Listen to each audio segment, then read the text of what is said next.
Nice to see you. Good. I'm Good evening, everyone. Well, this is Welcome this is in to addition our anything else. second night of budget hearings for the 2012-2013 joint budget hearings, the Board of Selectmen and the Board of Finance. Would everyone please rise for the Pledge of Allegiance? I'm going to ask Mrs. Mary LeClaire to lead us in the pledge. The flag is in the back of the room. I pledge allegiance to the flag of the United States of America and to the republic for which it stands, one nation, under God, indivisible, with liberty and justice for all. Great. Welcome, everybody. This evening we have several items before us, and it's going to be an interesting meeting. Through the years, we've tried to do a postmortem of our budget process and improve the budget process every year. And one of the items that we've tried to do is move up the so-called non-recurring capital each year. And we've moved it up to have a vote this year tonight on the non-recurring capital items, which normally would have been part of the budget, the operating budget votes later in the process. With that in mind, the Board of Selectmen actually has to vote on this item first, and then it comes before the Board of Finance. So the way we're going to operate tonight is, first I'm going to ask for an opportunity for us to go into private executive session for about a half an hour, at which the board members will leave the room, and we'll go and discuss with Mr. Hiller and Mr. Tetreau certain legal matters regarding the town. Those are the only things allowed to be discussed in private, and we will go and do that. Then we'll reconvene here, and we'll pick up our discussion on the non-recurring capital that we started last week. We'll close discussion on that item. The Board of Finance will then take a recess. Will the Board of Selectmen stay in session and vote on that item? That'll then move the item back to the Board of Finance. We will come back from recess, and we will vote on that item. Okay? Then subsequent to that, we're going to have our discussion on revenue for the town that's in the operating budget. The reason we're doing this is to make sure the public is here. We know the public has a big interest in the non-recurring capital items, the investments in the schools, the investments in the town infrastructure. And we want to make sure that we handle that early in the evening, or as early in the evening as we can, so that the public's interests are served. Mr. Tetreau, do you have anything you want to add on this? Mr. Flynn, I thought you described it very well for a very complex set of motions. Thank you. So that's what we're going to attempt to do. So right now, I'm going to ask for a motion to go into private executive session. Mr. Polito, do I have a second? Mr. Stone, all in favor? Opposed? Abstentions? Okay, so we're going to go into private executive session, and we thank you for your patience, and we'll be back shortly. Please, as you recall, no notes, so nobody take any pads or paper in. Good evening, everyone. Do I have a motion to come out of private executive session by Mr. Bolito, seconded by Mr. Brachfeld? All in favor of ending private executive session? Those opposed? Abstentions? Okay, we're now back into the public session of our meeting. With that, we're going to continue a discussion we had a couple of weeks ago, and that's a public executive budget session to hear and consider a resolution appropriating $2,688,484 for the costs of certain non-recurring capital projects and authorizing the issuance of bonds to finance such appropriation. That item is now before us. Now, we did have public comment at the meeting, the previous meeting on this. We will not have public comment on this item tonight. The purpose of bringing this forward now, and I thank the members of the Education Administration as well as the Town Administration for being here to answer any follow-up questions we may have. I'd also like to acknowledge the Board of Education for providing us with specific answers to questions we had that evening. We did get those in written form. I'm sure they're available to the public or available on the website, so I'd like to thank them for that. With that, I'll turn it over to my colleagues. Any questions regarding items that make up this appropriation, or bond appropriation, rather? Mr. Tetreau?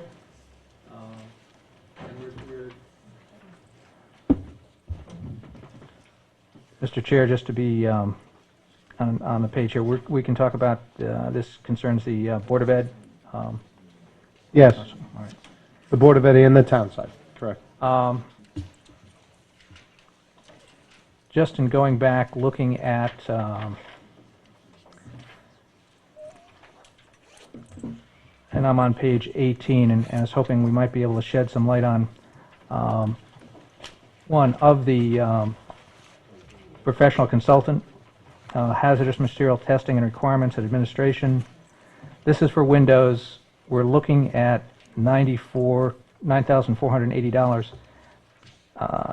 But this board also just saw, these two boards just saw a proposal come through for $200,000 in testing on Ludlow windows.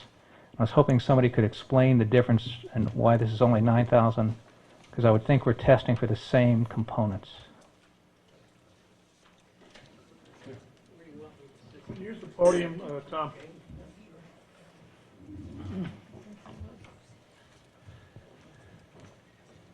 Good evening, Mr. Cullen. Good evening. Thank you.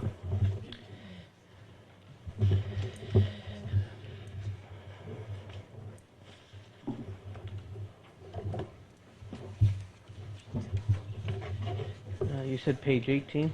Yes. And the question was related to We've the got difference between a funding request for Ludlow High School Correct. to perform more testing.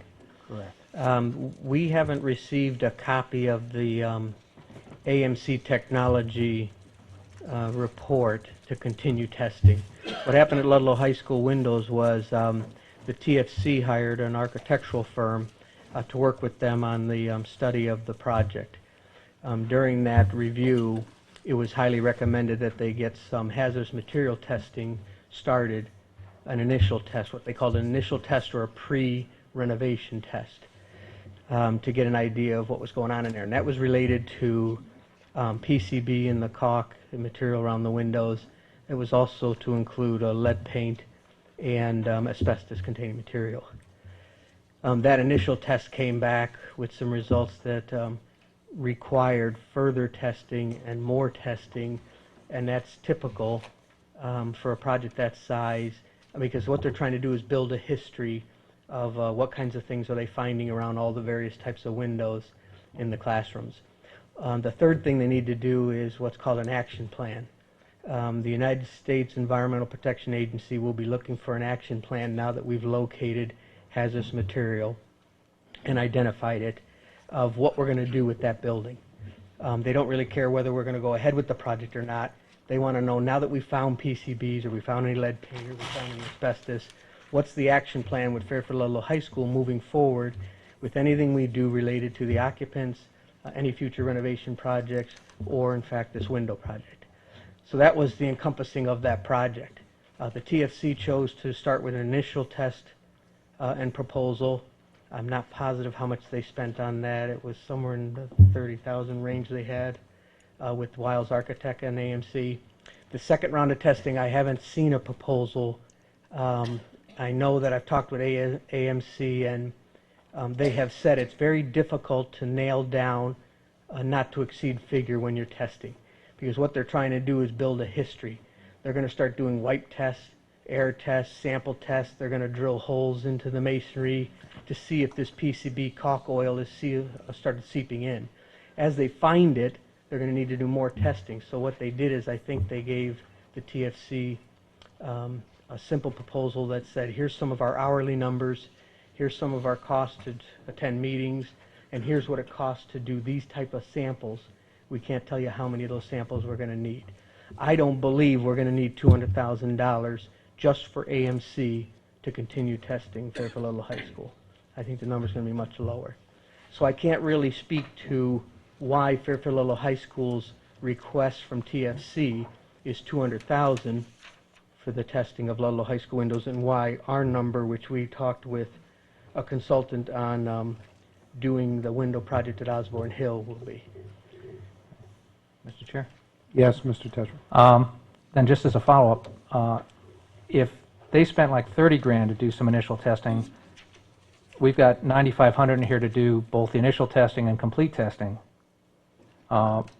why don't, and they did theirs first before coming back with a number. Why aren't we going out and testing to see if this, because the range, as you pointed out, might be so flexible. Why aren't we doing the testing first to find out how much contamination there is and how big a problem this is going to That's be? a good question. I'm glad you asked it. One of the I'm doing my best. Yep. One of the things is Osborne Hill, if you know, is an elementary school, and all the windows are pretty typical. Fairfield Ludlow High School has a series of different types of windows, so they need to do more investigation and more testing with a high school versus an elementary school. So that's one reason. Second reason is we don't want to start going out and alarming the district and testing for PCB in caulk around windows or in all our school buildings. There is no mandate right now or requirement from the state to go into the school district and start pulling apart every school building and testing for PCB. Right now, the only requirement from the state is for radon gas.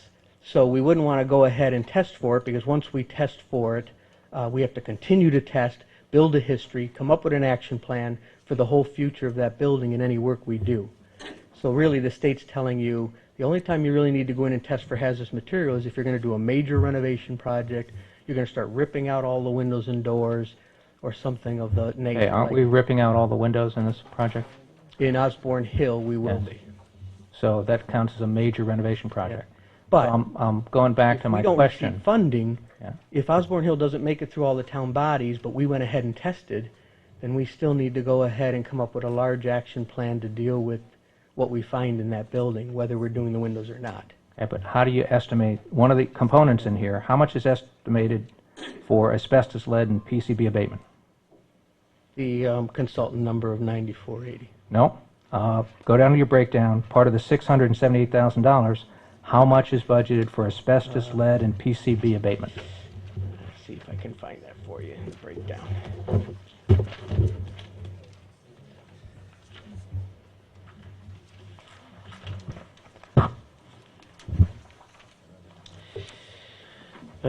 Breakdown we got from the contractor is about 20%. It's $109,400. Okay, is there some reason you chose not to share that on this sheet? We've got $690,000 with no detail behind that. No, I think, we give you as much detail as we can. As I've said in the past, if the board is starting to lean towards the direction of us providing more detail and more accurate cost estimates, then the need to call in an architect and do specifications and count the lineal footage of all around the windows and the doors and the specifics of the project, then go out to bid and get some real accurate numbers that are broken down by lineal feet, by portions of hazardous material, by count of window and door, so you have a better number. We can do that, but it's going to cost us money to hire those consultants to proceed. What we've done here is we've done previous school projects with window replacements, so we have a good history, not on the hazardous material part, but we've done 5 school window replacements where we didn't need to test for these materials yet. We had to test for asbestos and lead paint, but not PCB. So we have a pretty good history. Cherry Hill Glass is a company that's done the last 2 or 3 schools.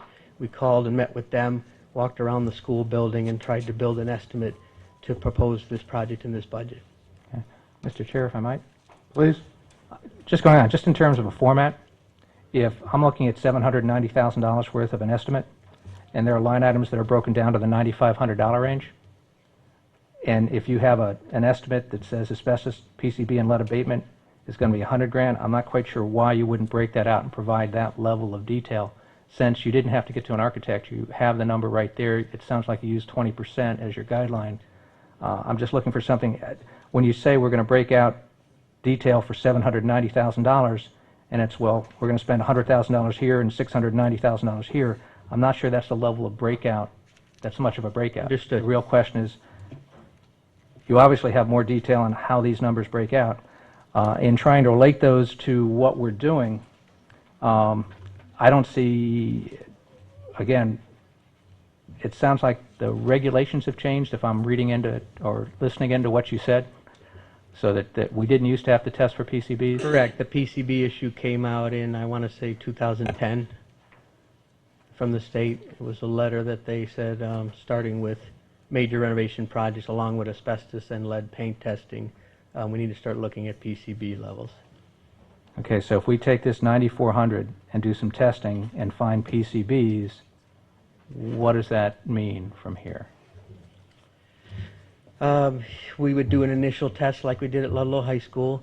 The report would certainly come back if it found PCBs in the caulk to provide a second round of testing and build a history for the whole building and an action plan that have to be filed with the state. Whether we go through with the window project or not, the state's going to want to know that we've got a plan in place to deal with PCB removal properly, no matter what we're doing in that building, whether we're opening the wall, doing a major renovation, ripping the windows and doors out, or whatever. In this 9,400, are we going to test for PCBs at all? Yes, So we're going to do that test. yes, an initial test. So we're going to have to do that plan at some point. All right, so once we find out if there's PCBs, we're going to have to do another round of testing perhaps, which is not included in any of these numbers. Correct. Okay, so if we find PCBs at all, we've got to do that next round? Yes. Okay, so that's not in here. And then I'm assuming the abatement number would go up if we find PCBs. It depends on the level, you know, how much they find. Once they find it in the caulk, they then, in the second round of testing, start drilling into the masonry. They need to see if the oil from the caulk has seeped into the masonry. So they drill holes, they take that dust, send it to a laboratory. If they find it in the masonry, there is the possibility you have to start removing some masonry. They do have waivers when you run into structural members. You can encapsulate. It's very similar to asbestos. We like to remove as much of it as possible, but there are places where we can encapsulate and just monitor it and leave it. All right, I'm trying to understand the strategy or the game plan, if you will. We've got $9,500 here to do some testing for PCBs. If we find it, we'll have to do a lot more. And that number's not in here. And so I'm like, The consultant number isn't. The consultant number doesn't cover the second round of testing if they find a lot of PCBs or asbestos. You know, it's the same thing for asbestos and lead paint. If they find that there's work to be done that proceeds and adds to the number. have we removed windows before and found PCBs in there? Not with a Board of Ed project, but we did do at Stratfield Elementary School. The building committee found it around one of the windows. We are doing Sherman Elementary School now, and Ludlow High School, as I mentioned. Those are these. So when, Those are the only ones so when we far. did Holland Hill, we didn't have to test for We PCBs. didn't have to test so for we did. PCBs. We had to test for asbestos and lead paint, but not PCBs at that time. Okay.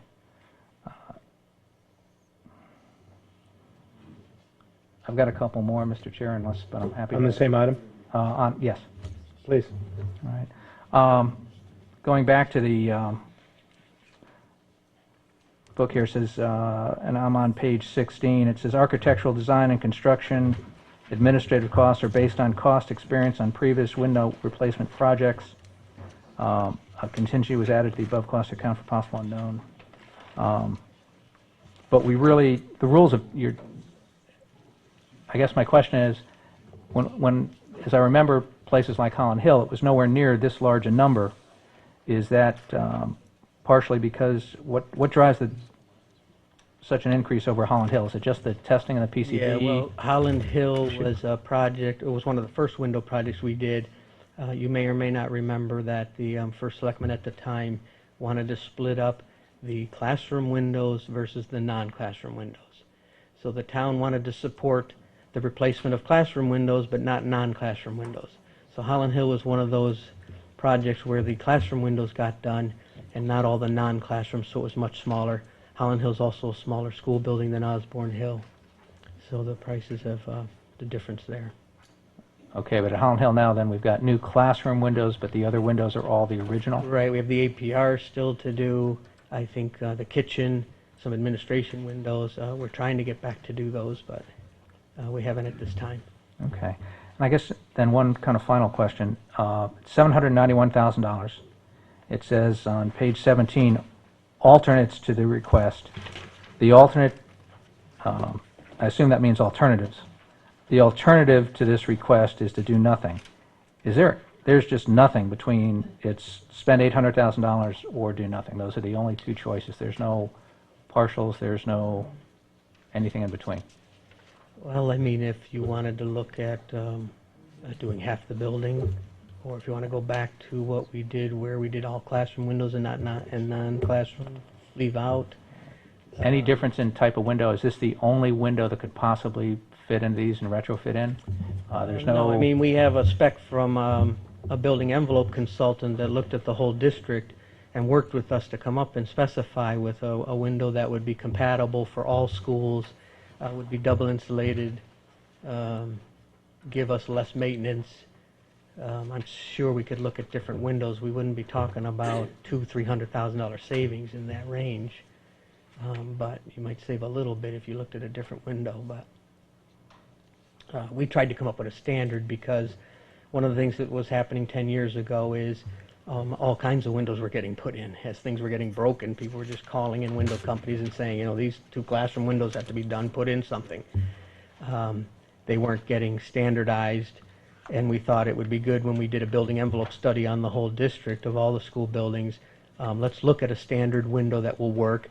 We would also want something that we could share with building committees when we're renovating a school, replacing something, to say this is our window standard. It's a good window, it's got good hardware, it's less maintenance, the screen works well, those kinds of things. So we developed that in 2005, roughly. Is there an ed spec that goes with this project, or does this project have to have an ed spec in order to get school reimbursement? Yes, it will. We will be able to seek reimbursement. It's not as much as Fairfield normally gets, the 26.07%, whatever it is, like a normal renovation project. It's less. I think it's down around the 18% number. But they do look at the hazardous materials and the replacement. Okay. But as a project, this would need both a charge Yes. and a building committee and an If ed the town spec. wanted to seek state reimbursement on it. Yes. Okay, but it says here this project is eligible, and I'm assuming you're recommending we're going after the Yes, 20%, 160 grand plus or minus? we would, yes. We would recommend. Okay, thank you. Thank you, Mr. Chair. Sure, I'm going to go to Mr. Bolito. Thank you, Mr. Chairman. Good evening, Mr. Cullen. On the PCB issue, you just let us know that the breakout for asbestos, lead, and PCB abatement is approximately $110,000. Does that mean that you're assuming or working under the assumption that you're going to find PCBs when you start testing the windows, or are you just kind of budgeting some number in there as a contingency? We're just budgeting for contingency. Okay. Now, you mentioned the state has certain requirements for PCBs, but in terms of health, in terms of the students there, what, kind of a, brief synopsis, what do we need to worry about in terms of PCBs with the students there? Is there some particular time of the year you have to do the windows? Do the students have to be out of the building? No, there are 2 parts to answer your question.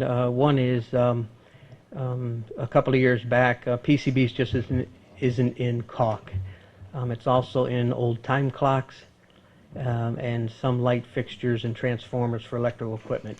So we received a letter from the state that we needed to go through our schools and check all of the time clocks and all that. We've done that. So I want to assure the town body that we've been up to speed with all of that. We've had a consultant come in and look at all the time clocks, all the electrical equipment. We have no PCB related equipment to that. As far as the PCB and the caulk, it's a new item that's come out in 2010. The state has told us we don't have to panic and start testing every building. It's just a procedure that if we're doing a major renovation project or touching doors and windows, to remove them on an old school building, preferably something that was built in 1940 to 1970, in that range, that you now have to require to test for asbestos, lead paint, and PCB and caulk. Is it a material that needs to be encapsulated similar to asbestos that it gets airborne, or is it just a matter of taking usual precautions that you would for removing an old material? It's both. There's places where an immediate concern, like if we find it at Ludlow High School on the interior, exterior is not as big an issue because it's outside and the occupants aren't out there sitting all day right next to it. But if you find it inside, there are options to encapsulate it by recaulking over it, painting over it. And as I said before, when we get into structural members that might have some PCB in it, the state doesn't expect you to start ripping out structural members and columns and beams. You can certainly encapsulate it. And like I said, it's similar to asbestos. Asbestos, when it first came out, was a big scare, and people thought you had to remove all of it. We still have a lot of asbestos tile and pipe covering in our schools. Well, I shouldn't say a lot, but we still have some. And as long as it's intact and stays in place, it's not crumbling in place and being dusted and thrown in the air, it's all right. Okay. One last question. You alluded to the Ludlow window project, also mentioned that Holland Hill has some windows that have yet to be done. I would imagine there are other schools that still have window issues. In your professional opinion, do you see as a realistic possibility buying windows in bulk all at one time, or at least ordering them all at one time, and taking delivery on them maybe at different points when the projects are actually being done? Do you see that as a realistic way to save some money, or are these the type of items that realistically can't be bought in bulk because they're windows? No, I wouldn't do it because glass and aluminum goes up and down in price. There was a period there in end of 2010, 2011 where aluminum went skyrocketing high. So I wouldn't purchase a whole mess of windows. I wouldn't also want to have a whole bulk of windows and store them somewhere and protect them until we needed them. I think it's fine the direction we're going. I would have liked to see us approve more school project windows before the PCB issue came out. We were on track getting a lot done. They look great. We're getting a lot of great response from the teachers and the students. What a difference. They're coming with a new tinting on them, so they're keeping out a lot of the hot sun in the summer. But we're moving along fairly. Okay. Thanks, Mr. Cullen. I had a couple of follow-ups, if I might, on this item. So I did go and look at the windows at Osborne Hill, and obviously something needs to be done with them. Okay, I would agree that they need to be replaced. The question I have, and it goes back to something Mr. Bolito was saying and something Mr. Tetreau was drilling in on a little bit with his line of questioning. I think this is a $750,000 project. $790,000 project, I'm sorry. Would we be better served by bundling this with the project that's coming our way with Ludlow High School and bidding it out all in once? And Sure. Having both buildings get done at the same time, have the testing done at the same time? Do we get economies of scale by doing that?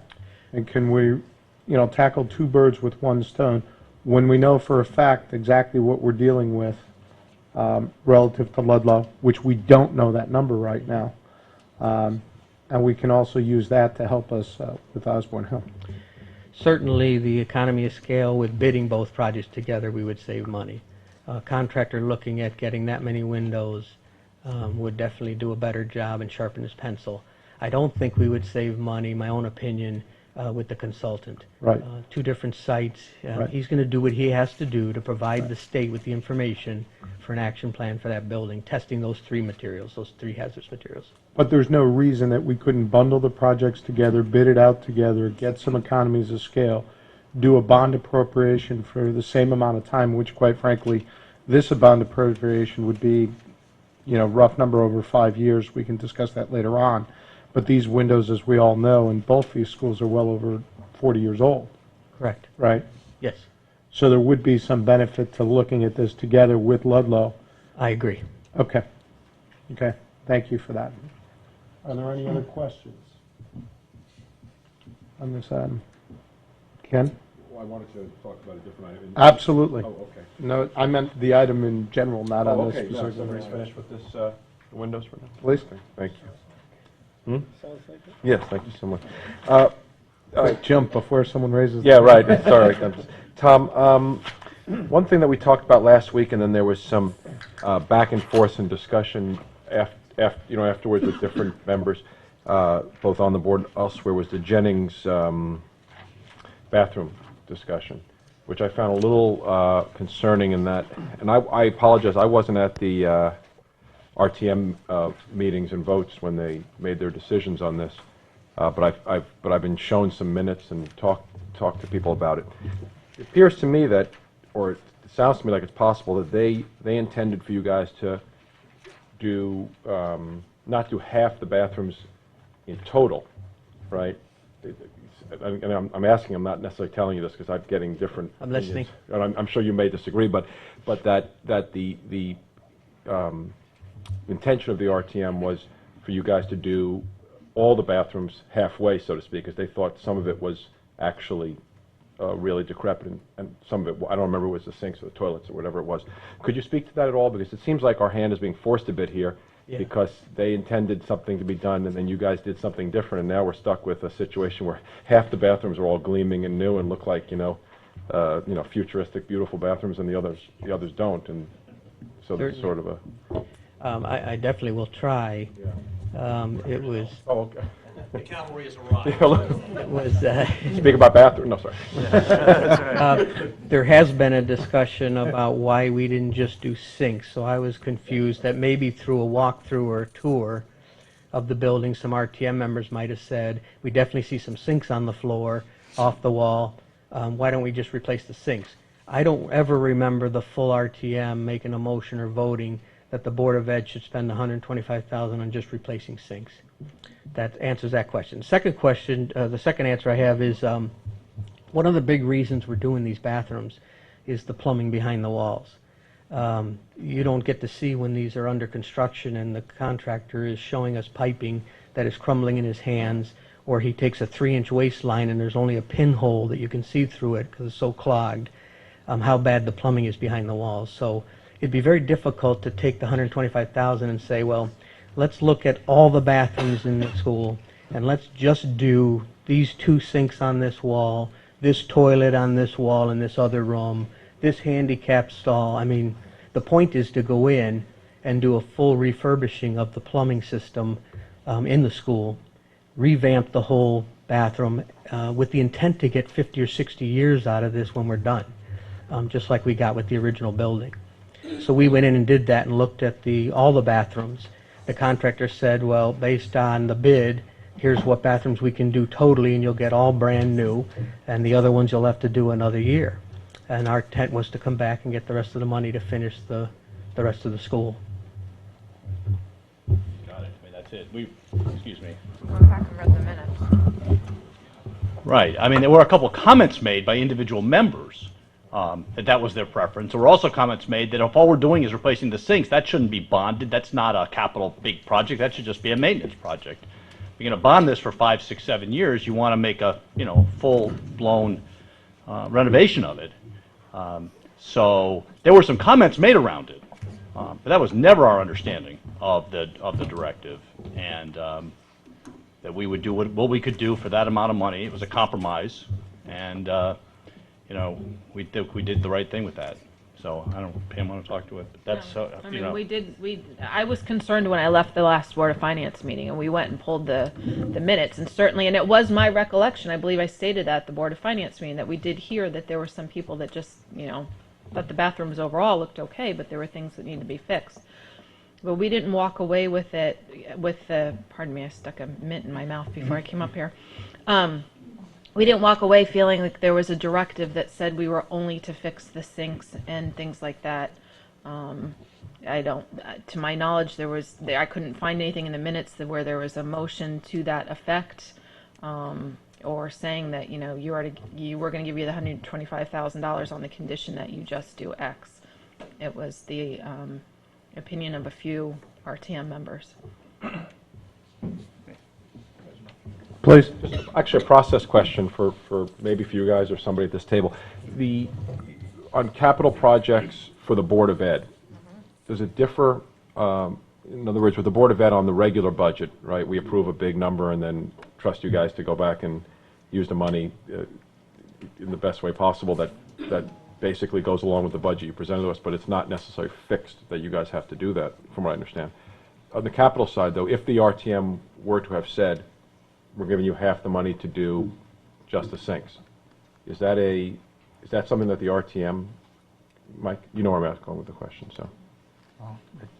If it's okay with the chair. You're raising your hand. Yes, it is. Okay. One of the big differences, no, this is dramatically different.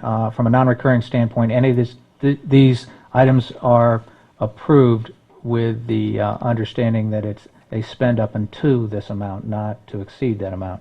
In addition, because it's a bond resolution, there's actually a contract with the people buying the bonds that will use this money on what we said. Let's pick an example even on the town side where we had issues with oil tank removals, where it wasn't just, we couldn't use it on just any oil tank removal. We actually had to use it on the oil tank removal that we had specified in the bond resolution. So it's a function of what the wording is on the bond resolution as the Board of Finance has found out over time and going back looking at items. Okay, so that answers the question. So the answer would be going forward would be, with something like this, would be to be more specific in the bond resolution if the entire RTM were to have had that preference. Okay. Okay. Hey, Mr. Heller, did you? I just wanted to comment that on, to Mr. Brachfeld's comment, that Ms. Connelly and I had a conversation this afternoon on this topic with bond counsel. The previous bond resolution specifically talks about bathroom renovations. It doesn't, and in the broadest sense, it doesn't restrict it, nor did this board nor the Board of Selectmen restrict it as far as that. And so certainly the monies that were spent, which were fully expended on the Jennings bathrooms, were within the purview of the bond resolution as adopted by all three bodies. Thank you, Mr. Hiller. Any other questions, comments on this or any other of these items? Mr. Polito. Thank you, Mr. Chairman. On the Tomlinson Middle School facade, Mr. Cullen was kind enough to send me some additional information on that, and I appreciate that. It was helpful to put it in more context. I still am just having a hard time with $250,000 for this degree of work, especially when you put it in context where last year there was a request for $250 to do the bathrooms at Jennings, which is a number you can kind of wrap your arms around. I'm still looking at 7 sets of doors and molding, and when I see that the doors themselves cost $55,000, that would mean essentially $200,000 would be going toward the molding and lead paint remediation. I just wish I could get more comfortable with that number. So in terms of the lead paint and the molding remediation of what needs to be done, is there anything else, Mr. Cullen, you can offer in terms of a breakdown or in terms of why does it cost that much money? Is it because of the ornate nature of the moldings? Is it because lead paint abatement is so expensive given the new federal and state regulations? Just try to get me comfortable with that number if you could, please. Well, I would agree with the last two items you just mentioned. It's certainly the amount of work. If you walk around the building, there's an awful lot of wood down low, and there's a lot of wood up high, which is the cornice pieces. And it's certainly the fact that we have, did some testing and found lead in the paint. Secondly, the only way to really nail down the number and give you a better estimate is to have it sent out to bid, because what they'd be looking at is a specification that would specify lineal feet. If a contractor runs into good wood, lineal feet price to scrape, refinish, and paint. If the contractor runs into rotted wood, lineal feet price to replace with synthetic, and match, patch and match. If the contractor runs into, and that's how they bid it out. So right now we had two contractors, one that the TFC recommended, one that we recommended, walk the site, and just looking at the size of the building, looking at the scaffolding they would need, the lifts, the fact that we have lead paint, and the removal, put together a number for the estimated proposal budget. So what you're saying is that you've had two contractors walk the site to help you derive at this number? Correct. In terms of the remediation piece of it? Okay. Yep. Thank you. Any other questions, comments from board members? Mr. Chair? Yes, Mr. Tetreau.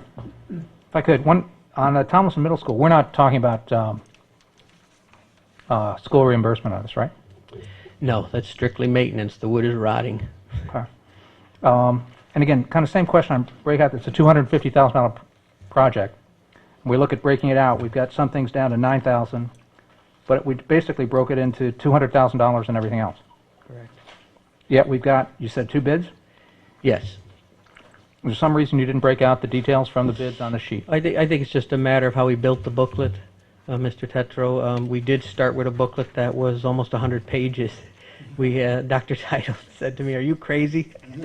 We had estimates in there. We had backup information, notes, emails from the contractors, and the verbal conversations we had back and forth, and we kind of trimmed it down to what you have in your hands today. So it's Dr. Title's fault. It's my I just saw a big I don't- bus coming your way. I don't You really got me in trouble. Yeah, Mr. Chair, isn't there a rule about blaming somebody who's still in the room? But, again, I'm stuck here. I'm not talking about making it, I'm not talking about adding pages. We've already got the line items. Just looking for a breakout by the line items. You've got two quotes. Yeah. To Well, also, Mike, answer Mr. Bolito's question. Yep, the contractors didn't always even break down everything we wanted either, 2 and 3 revisions with the contractors and going out to the site. A lot of the stuff they sent us, we still even said to them, you didn't break out the doors, can you go back and break out the doors? And they don't give you as much detail as you would get if you bid it and had a specification and said to them, we need lineal feet for the cornice, lineal feet replacement for the wood trim and all that. Given the amount of issues But- that were raised with this item last year, and the amount of confusion, certainly, that's around this in the various bodies, any reason you didn't go out to bid on this smaller project this time, just to eliminate all that discussion? We would have had to hire a professional.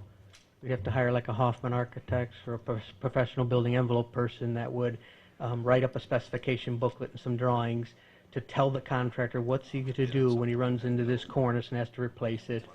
What does he do with the bottom pieces? There's some structural members around the 2 sets of doors. But you're going to do all that anyway, right? So all we're talking is sequence. And We could have money. eliminated this whole Money. discussion just by, We need you're going to spend the money pay. anyway. We need to pay the consultant the money Yep. to do the drawings and the work, and then work with the town to bid it out. Right, but that's in here, right? That's the 17 grand, Correct. which will also go out to bid according to this. Okay. Is there any reason we didn't just go, it's kind of like if you're buying a boiler, you go check the price on a boiler and come back and say, here's what we need? It's just a matter of money. The amount of projects that even I submit to Dr. Title and get cut before we get to this booklet is a lot of projects to hire professionals to come in to get us better estimates and bid projects. Understand the problem. Just talking about this one, that's all. It's not going out for school reimbursement. We spent hours and hours and hours, by my recollection, last year talking about these numbers. We've come back with the same numbers.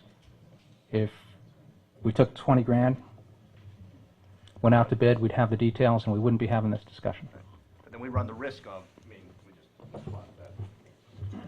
a couple things on this. One is, we did do this for the very big project, which was we spent some money on architects for the Riverfield project. We're talking about a $9-10 million project. We thought some upfront investment to get some more details around that was prudent to do because the questions were raised. But if you've got 10 projects, or 9 projects, whatever they are, for us to then spend, and then we have to budget for, $8,000-10,000, and then the possibility is they don't get funded. So we spent all this money, and then it gets turned down because people say, oh, that's just too much. We can't do it. So we've basically wasted the money. So it's just a judgment about how much money up front can we do, and do you actually go out to bid? Will the purchasing department, take these projects and actually really bid them and get real bids, and will contractors really bid on them when there's no funding in place? So maybe there's an in-between on it. And the TFC looked at this, and they agreed on the number of all things. So I just think it's one of those things where There goes that bus again. there you go. Well, Just keep backing up. so it's just a matter of how much upfront money can we invest in this in our limited resources in a budget that was $2.825 million lower than we wanted it to be for a project that may never happen. So that's just a judgment call. And if you think we should do that more frequently, then we're going to have to build some money into our operating budget to do that up front for all of the projects. That's my concern. Certainly it's a challenge for doing it for 10 projects or 20 projects like you mentioned. In this case, you're only putting forth one in this case. Well, you could make the same case for any of these. Why not bid the Dwight boilers? Why not bid the Jennings bathrooms again? Why not and any of the ones in the book? Why couldn't you make the same argument? I guess would be my question. How do we draw the line? Which ones do we go through the whole malarkey for, and which ones do we get two contractors' estimates and say, this is a rough number, and, well, whatever it is, it is. Yeah. It's just, as we're looking at this and seeing things broken down all the way from 250 just to 200,000, when you have more detail, the question is, why not include it? Because that answers a host of questions. Right. We're talking about doing the process differently. We're talking about, as we've had with larger projects, when we get school reimbursements, we know we kind of have to get the funding approved before we step through. And certainly if we're doing a $15 million bid, somebody may not want to do that without knowing that there's some funding in place to go through that. Right. But for $250,000, and frankly, with very high-quality pictures that clearly define the need for this, the only Right. question is, what's the number we're approving? Since we kind of went through this last year and kind of didn't get there, I was just curious that we didn't provide a little more detail this time, but that's all. Okay. If I might on this item, one of the things we did last fall, and that I know is in process, is a committee made up of representatives of the various town bodies to look at how this entire process goes forward through the system, the role of the TFC, the timing of this on an annual basis, what the expectations are, how the town bodies are going to communicate back and forth. I would suggest that this is yet another item that might be prudent for that group to look at in terms of when it is appropriate to get professional estimates in sufficient detail before coming to the town bodies. And maybe that group can recommend a cutoff as to which projects do and which projects don't. Because in listening to the discussion, there's validity on both sides of what Mr. Tetreau's saying and certainly what Dr. Title's saying regarding potential waste of funds, but the ability to get the projects approved at the appropriate price point. So I would recommend that that committee look at this as part of their charge. So, Mr. Brown, thank you for being patient. You had a question. Question. Same project. Just in the documents that were handed to us last year, the TFC document, it states that an estimate from Utah was handed to the TFC for this project for $127,000. Is that? Do you recall that? It's in the TFC notes from last year. I don't recall that number. I recall that we had two contractors walk the site, CGM Acoustics, who originally did the Thomason renovation project. They're a sealing and painting company, and Nozzle Industries, a company that we work with a lot. I believe the two numbers we originally looked at, and there is a wide range, was $162,000 from one of them and $202,000 from the other. Right. That was before we had lead paint. So maybe this is just off of it, but I'll just read you the sentence. It says, Mr. Cullen provided an estimate for $127,425 to the TFC on Friday, 3/11/11. I'd have to look at it a little closer, Mr. Brown, and see where it came from. If it's a number that was part of one of the two contractors, right? It didn't include some. Maybe not for the whole project. Yeah. Okay. Thank you. Mr. Brown, any other questions, comments, concerns on this or other items on this list? Mr. Bolito, and then we'll go to Mr. Walsh. Hogging the mic tonight. On the town side, the Old Town Hall emergency generator. More of a comment than a question. I'm not inclined to support this at this time. A couple of reasons. First of all, just given the economic times, I just don't know if there's a compelling enough case right now for the generator at Old Town Hall. But secondly, I think, and I've spoken to other people about this as well, we would like to see some sort of a comprehensive plan put together for disaster recovery rather than doing it piecemeal. And I think that in combination with the fact that it just doesn't seem like an absolutely necessary expense at the moment, I would be inclined to cut this item from the appropriation. Thank you, Mr. Bolito. Mr. Walsh, you had a comment.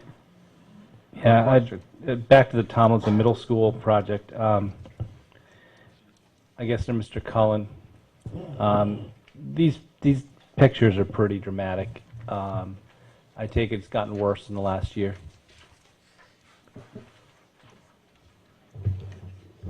Yes, it would. With wood rot, it would get worse. It's just getting worse every year, Yeah, right? the doors are our major concern, but Are there any pieces about to fall off? I mean, the upper pieces? some of the upper pieces around the front and rear entrance and exits we're watching. As far as the cornice, it's up real high. From what we can see, it seems pretty intact. The corners are starting to rot, but We don't see where there's any major pieces going to fall, but I wouldn't want to stand here publicly and tell you they're not going to. You don't know when something like that's going to happen and finally give. I agree with Mr. Tetreau in regards to maybe supplying some more information in regards to the two bids that we currently had. But I think it was a wise decision on behalf of yourself and Dr. Title not to spend the professional money putting it out the door. Because based on what happened and how long this went through the RTM, yeah, I think there's people who just don't want to do the project there. So, you know, I think there's a good chance that would have been extremely wasted money. And we don't really know where this is going. So it's probably good that you did not spend that money. But I'd say this project, to me, clearly has to go through. Looking at these pictures, it's a complete disgrace to this town. It's a complete disgrace for our children to be looking at this and say this is the way we take care of our buildings, who have to look at this on a day-to-day basis. I mean, you know, I agree. this is like becoming blighted. I mean, it's just... It's going to soon meet our town's definition of blight. I mean, it's disgusting. It's Yeah, something needs to be done, even to the point where if we can't get this through this year, maybe they have to come down. I mean, something needs to be done. So I'm hoping that the boards, as we go forward, will realize that, and it's getting worse every year. It's not going to fix itself. There's lead paint there, and something needs to be done. Thank you. Thank you, Mr. Walsh. Mrs. Vahey. Thank you, Mr. Chair. And this is another question related to a school project. It's actually the oil tank removals. And I actually, after you had left the meeting last time, had expressed some concerns in terms of contingency and just what we expect these will actually cost. And I was looking at the the documentation from the town side with the DPW underground storage tanks and noticed that the Smith-Richardson clubhouse, the tank had passed a pressure test, so we have no reason to believe it's leaked oil.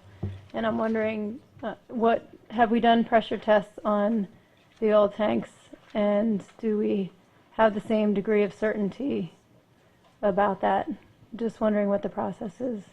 I don't believe we've done pressure testing on the tanks. We haven't gone that far, but we do have a consultant that part of a PM program in the past 2 or 3 years has been doing testing of the tanks as way as investigating what fuel's going into them, how much we're burning.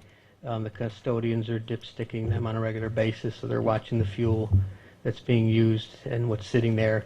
We also have the contractor that is treating the fuel if it's sitting too long. So we do monitor it as far as that goes. As far as whether we want to remove the tanks or not, we have to. They're of an age that they need to be removed, and we need to file it with the state that we're removing all of them. Right, and I understand and agree with that need. I just was looking at past projects where we've had to deal with the issues of remediation and wondering what degree of certainty we had that we didn't have issues. And I know we won't know for certain until the tanks are out of the ground. I've done this 33 years now. You can test all around that tank. I've tested inside hospitals where we drilled through the concrete slab and tested the soil under the building. Everything came back great.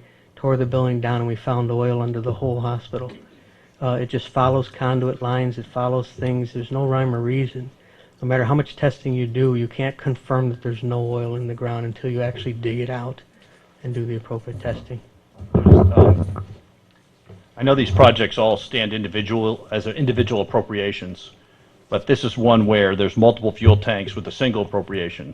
And we like it that way because if one costs a little more and one costs a little less, we can mix and match those. So, for example, the Holland Hill project came in significantly under budget. After all the debate about that, it was clean as a whistle.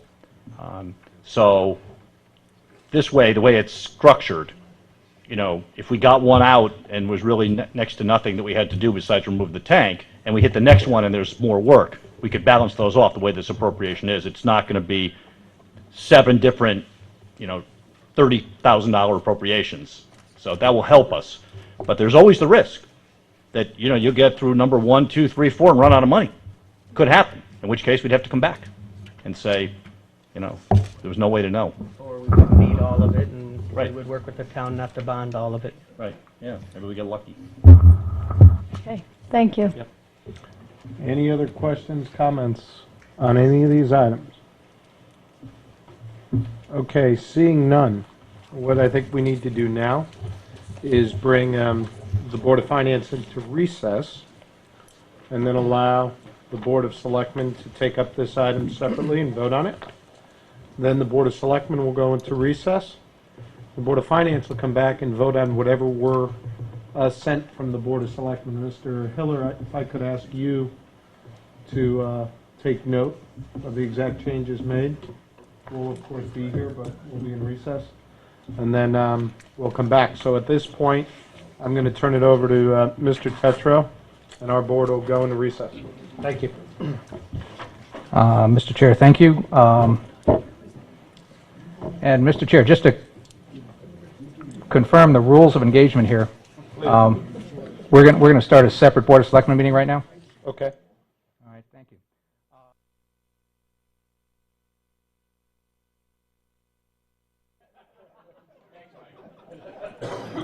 I feel so wanted. All right, may I call this meeting to order, and may we all stand for the Pledge of Allegiance.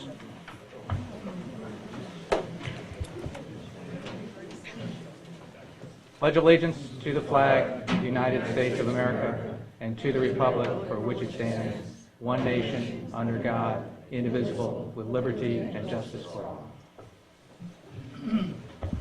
Well, thank you. At this point, any further discussion by the board on the items before us, both the town and the Board of Ed projects? If you don't, may I start?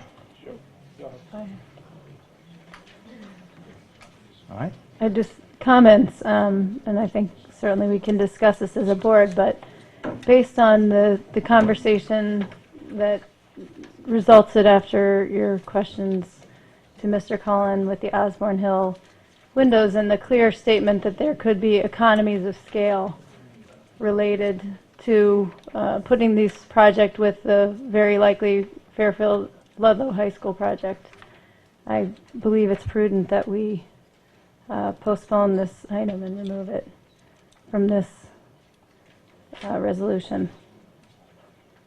Okay. Just to clarify the motion, can we get is Assistant Town Attorney Kennelly here? I saw her pull out of the driveway. Aha. All right.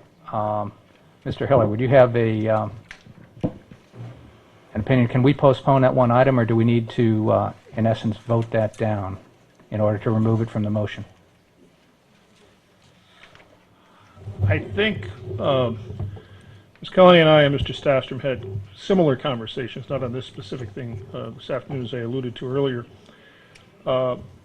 If you don't desire, this is kind of what I'll call an omnibus resolution, and if you were to pull it out, you'd have to pull it out totally and then bring it back as a new resolution.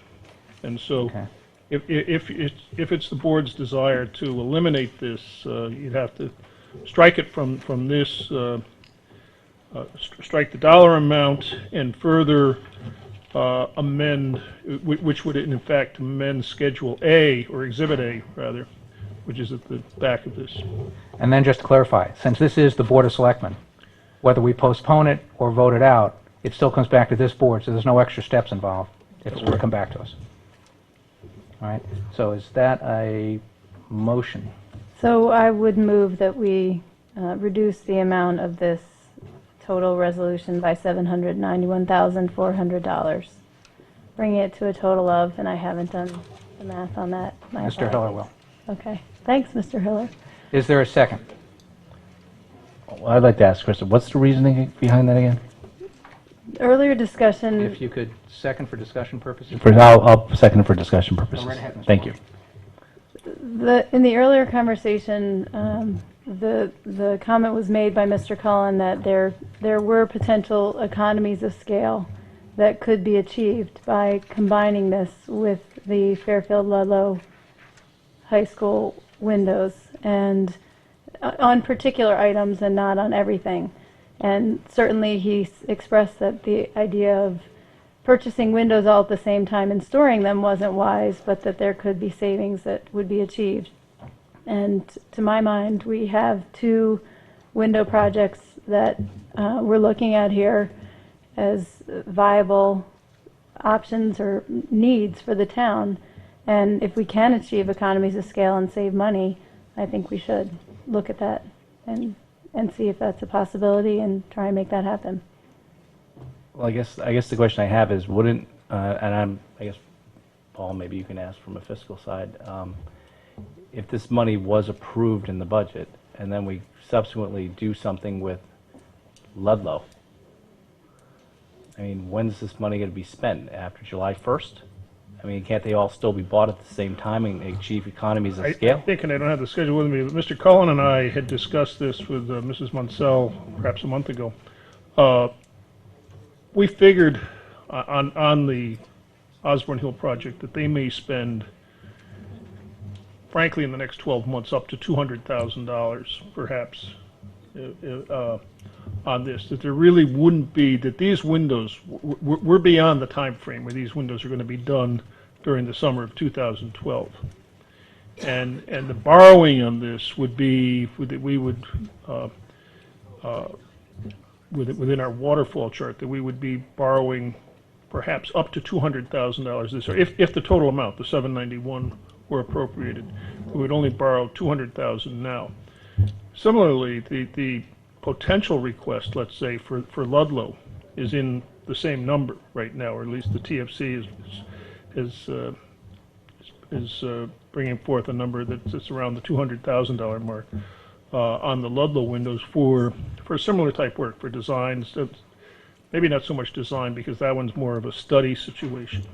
But there's not going to be any hard construction dollars spent on either project potentially until the summer of 13.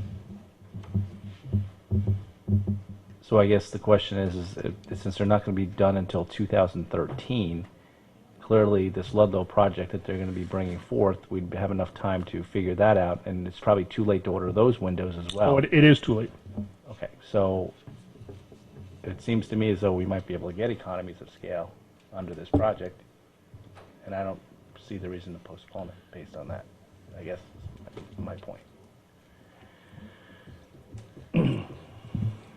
And I think a couple things. One is that if it were just that, I think as I'm looking at this, there's a couple things coming out. One is that I am concerned about the $9,500 for testing, and if that's going to lead to more testing for PCBs, that's going to blow this number out of the water pretty fast.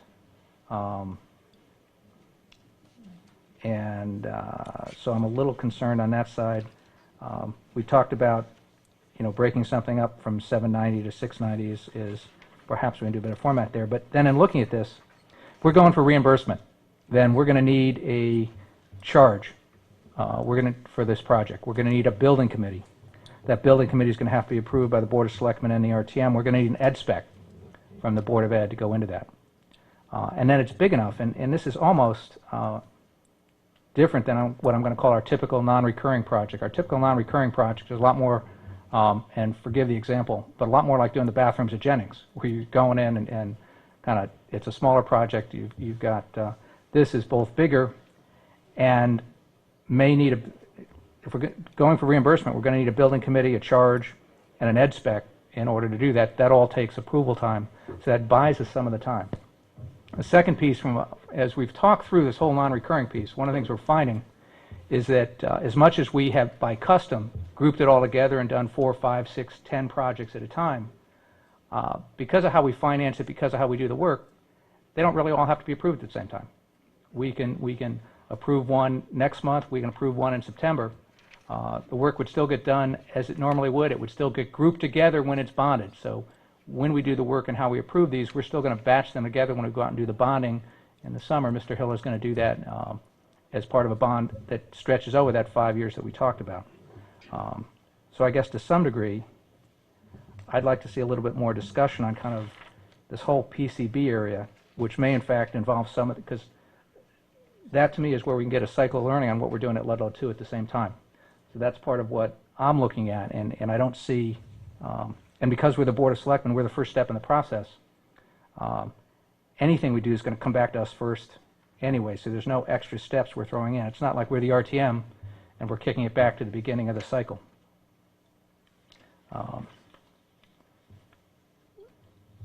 So that's kind of a long way of saying I think that taking some more time to look at this number because it's so big is not all bad. And getting a better understanding from my standpoint on the PCBs and the testing, because that seems to be new territory for us. And I am having difficulty reconciling the fact that we have $9,500 here and we've got a proposal for $200,000 on Ludlow for it looks like the same type of testing to be done. Go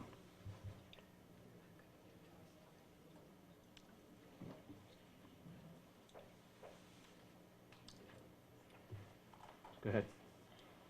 And just to clarify, it's not my intention with this motion to kill this project. It is simply to allow the conversations to occur concurrently together at this board and with all the boards. Since we're talking about windows and testing, it's, I just wanted to note that for the record as well. Yeah, I think there's, at least in my mind, no question we need to do something for the windows. I think that the number I'm trying to come up with is something reasonable, and the PCB issue for me raises the question of how wide the variance is, and does this number take care of that testing?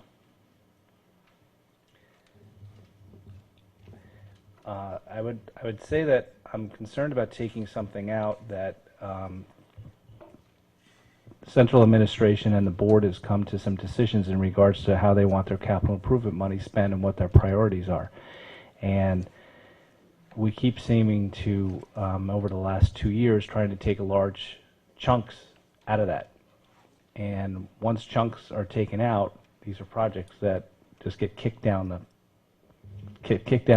road a bit.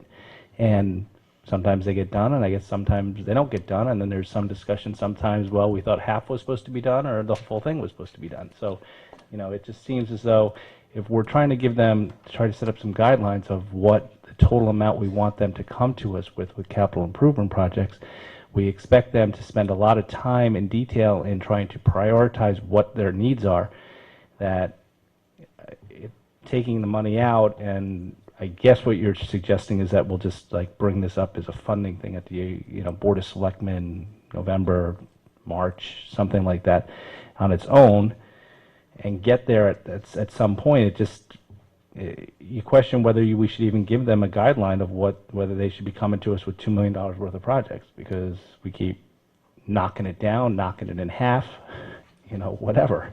So I don't know. In regards to some of this stuff, Mike, you mentioned about the building committees, I would hope that the building committee would be the same building committee for both Ludlow and this project, so that all that knowledge would not be lost. I would hope that the charge would be pretty much the exact same charge once we formulated it. It would just be one charge and maybe change the name of a school and the number of windows that are involved. We need to get some research done, and this might be a good project to start off in. Maybe they could be both dual tracked at the same time, and that we gain that knowledge along the way. But it just concerns me that we start knocking big projects off of these capital improvement projects when we give the direction to central administration and the board of how much money they're going to have in their capital improvement projects. It's my understanding that the first selectman has interest in hearing the Fairfield Ludlow initial phase of the project heard as soon as possible. Is that correct, Mr. First Selectman? Yes.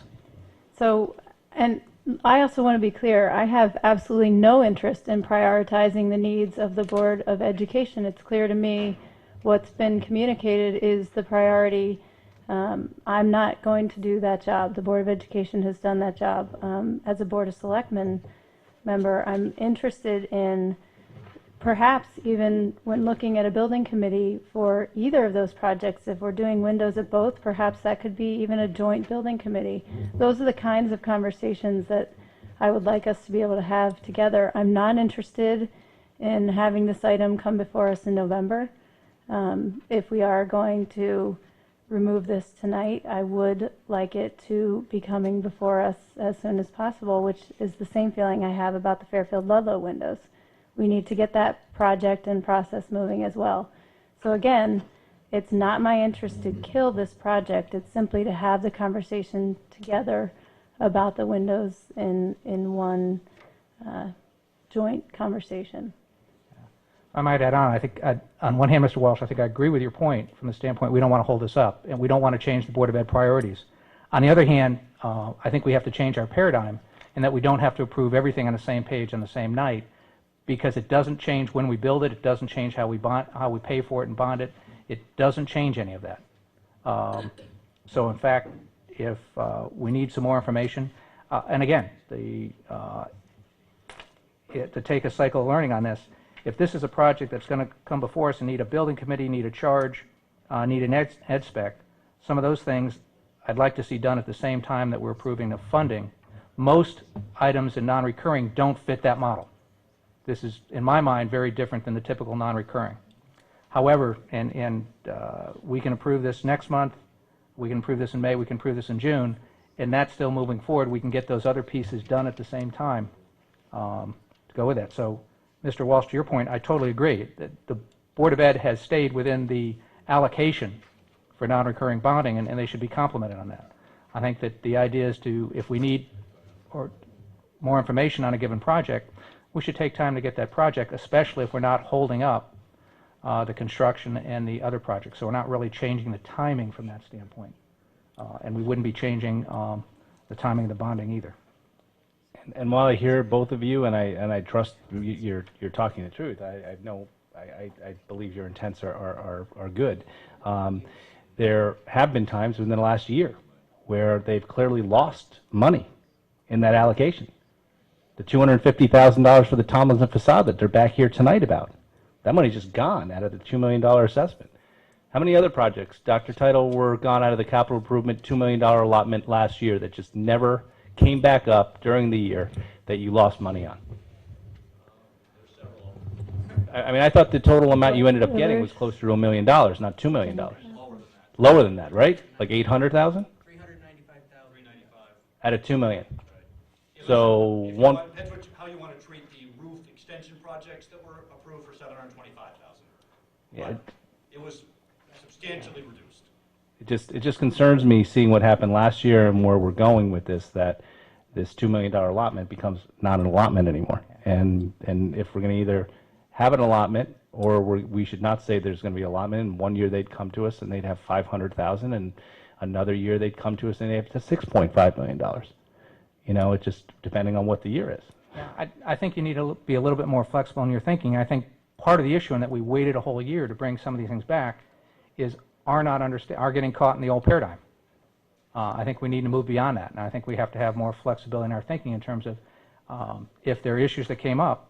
And again, this is an issue on questions. Just because this is before us tonight, if we can get more information on it, I don't think you're hearing anybody say we don't want to do the windows at Osborne, which is what you heard last year.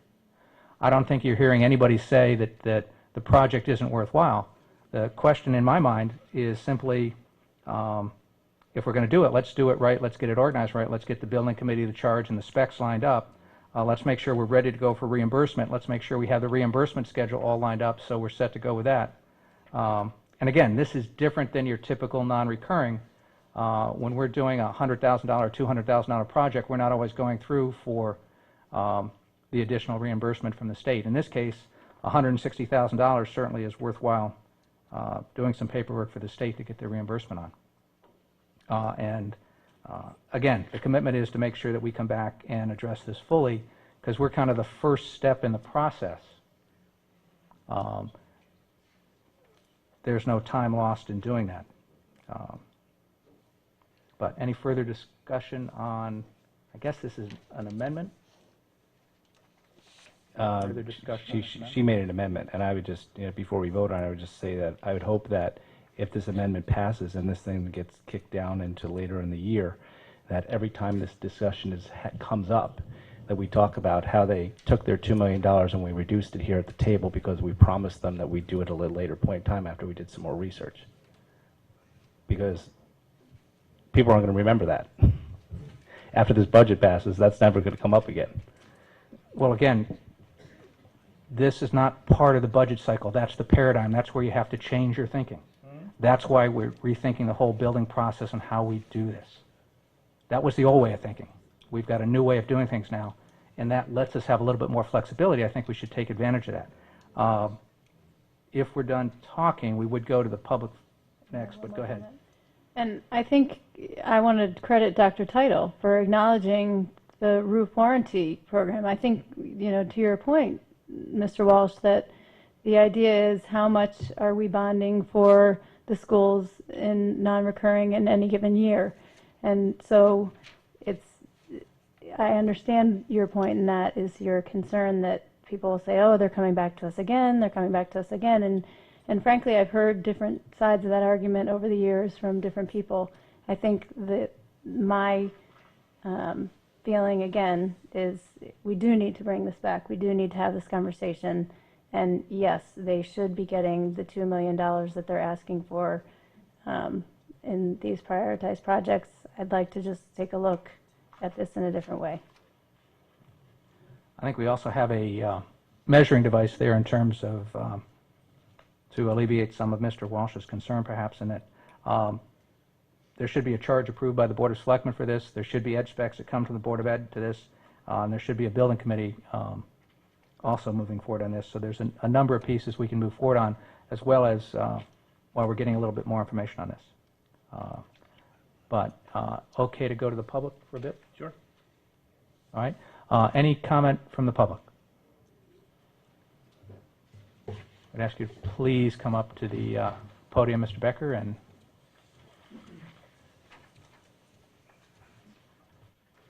David Becker, RTM District 1. I'm not sure if this is going to be the best timing, but I know it just came up. Paul had referenced the bond council discussion. So at some stage, this is pretty valid. But if the Board of Selectmen could possibly break, based on bond council's advice, I believe it would be, break all of these up procedurally into separate motions, votes, technically resolutions, I believe, unless they had come up with a better solution. Okay. One of the problems Mr. Becker, do you, yeah. We probably need to have that discussion. This is about the amendment at the moment to this. Yeah, if you want to allot time I think afterwards, that's fine. I just want to make sure it does get brought up. Let's pick a time now. When we come back to vote on the final item, then as part of that discussion, I think that it would be appropriate to have that discussion this time. Then you can talk about, theoretically, we could vote everything down. There'd be nothing to break up right now. That's fine. I just want to make sure procedurally Please, it doesn't get too late into the process. No, at that time, let's make sure we have that discussion. Sure, we can wait 5 minutes. All right, thank you. Any comments from the public on the amendment and the amendment only, please? All right, seeing none, back to the board. Any further discussion here? All right, ready to vote? Yes. All in favor? Aye, aye. All opposed? All right, 2-1. Mr. Hiller, are you recording these? All right, thank you. All right, so you can record the resolution as amended.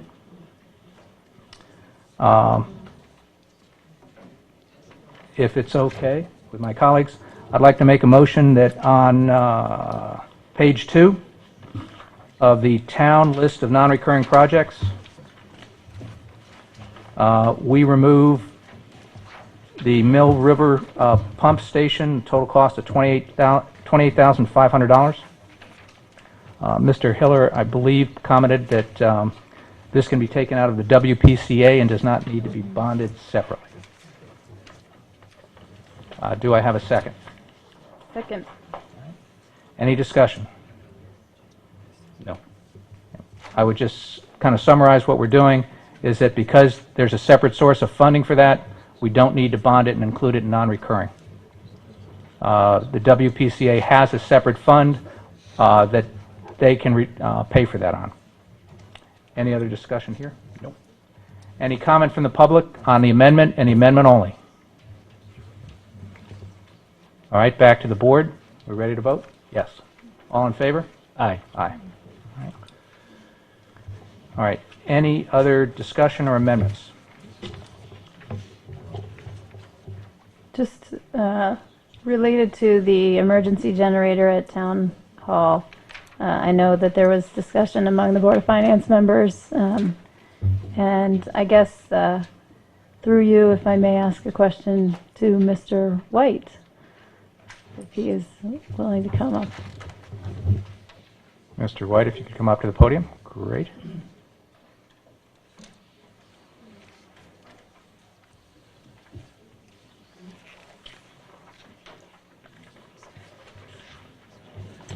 Thanks, Mr. White. I remember when we talked about this last time, you basically said that this project, it's not a must-do, but it's an important project. And I think that there is the concern about kind of a comprehensive disaster recovery plan, but I guess I just wanted to give you a chance to talk a little bit more about what the merits of this are and why this would be, or is this, is an important project.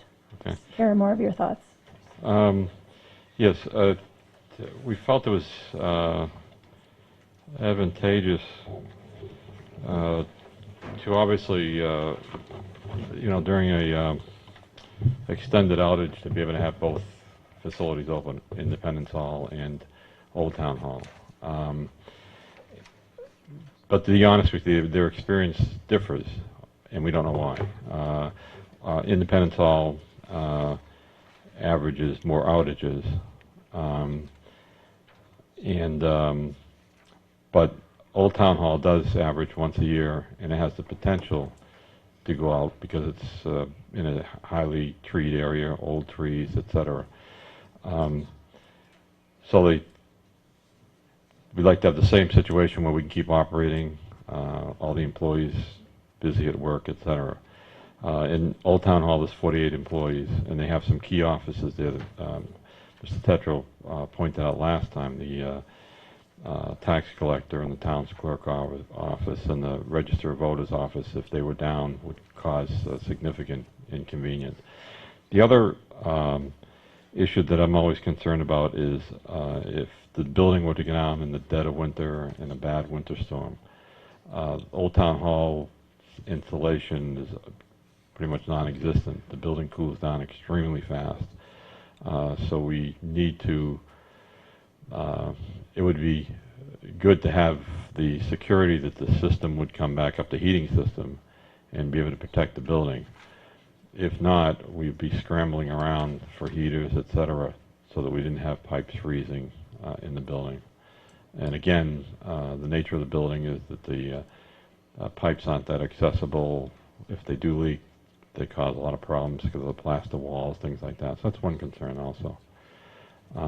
But we found it very beneficial to Independence Hall to be able to keep things running, and I think it's applicable to Old Town Hall for those reasons.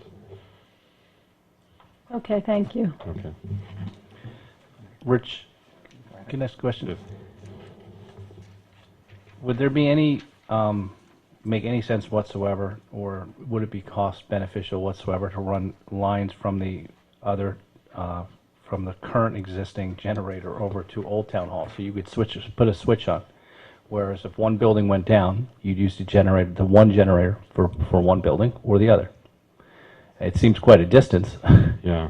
I just didn't know whether that makes sense. You said you seem to say that sometimes one building goes down, sometimes the other building goes down.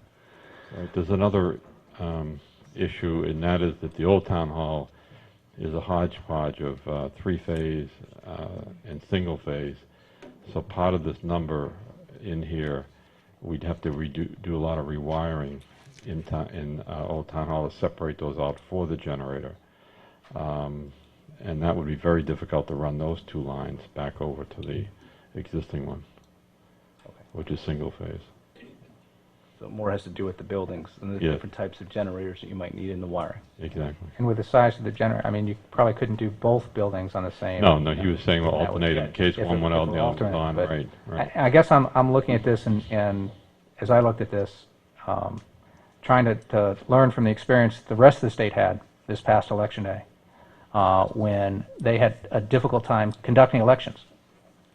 And given the offices in the old town hall, if the old town hall lose, power on any old Tuesday, maybe not a big deal, but if it loses on election day, or the day before, that can cause some significant problems for our citizens and our residents. Same thing if we have deadlines where we're collecting cash and tax payments. 24 hours can make a difference in doing that.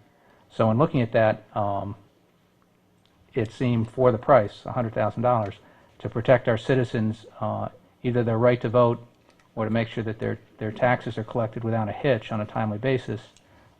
That seemed to be a reasonable justification for what we're doing here. As has been mentioned, from a larger basis, we need a more comprehensive disaster recovery plan. We've started some steps towards doing that, and that will be one of the priorities as we move forward. But in any larger disaster recovery plan, providing this type of backup for these two crucial systems for those specific dates. And, if we run out of power at another time, maybe it's less of an issue. Hopefully it's not in the winter, as Mr. White mentioned. But the one lesson we've hopefully learned in the past year is kind of Murphy's Law. We sat here in August watching everything that Irene threw at us and said, thank God it's not snowing out. And 2 months later, the state got hit with everything Irene threw at us and the snow at the same time. So I think we need to prepare going forward. That's why I think this would be a reasonable expenditure at this time. Yeah, one last point. Neither one of the lines that feed both of those facilities are priority lines, so that's, again, why I was concerned about it. You mentioned that the wiring I'm looking at is at the 19,000, the electrical work and wiring. Would there be other benefits to the building in terms of those wiring, or was that just singular to the installation of the generator? No, this is specific to being able to power with emergency power. Okay. We should also point out that one of the reasons for keeping up the power in the old town hall is so that they still have computer access and can run a lot of this. One of the reasons that running the line might not make a sense, because the computers themselves or the servers that they're using are in Sullivan and Penetall. So we need that power to keep everything else up and running, as well as this one. Having this one up without Sullivan and Penetall pretty much takes us offline. Okay. I mean, it does concern me from going on our tour of Fairfield Woods Library that we have town servers that are located now in the basement of the Fairfield Woods Library that are underwater because the water table is 4 feet above the bottom of the basement, that has a pumping system. The pumping system has no generator if it fails.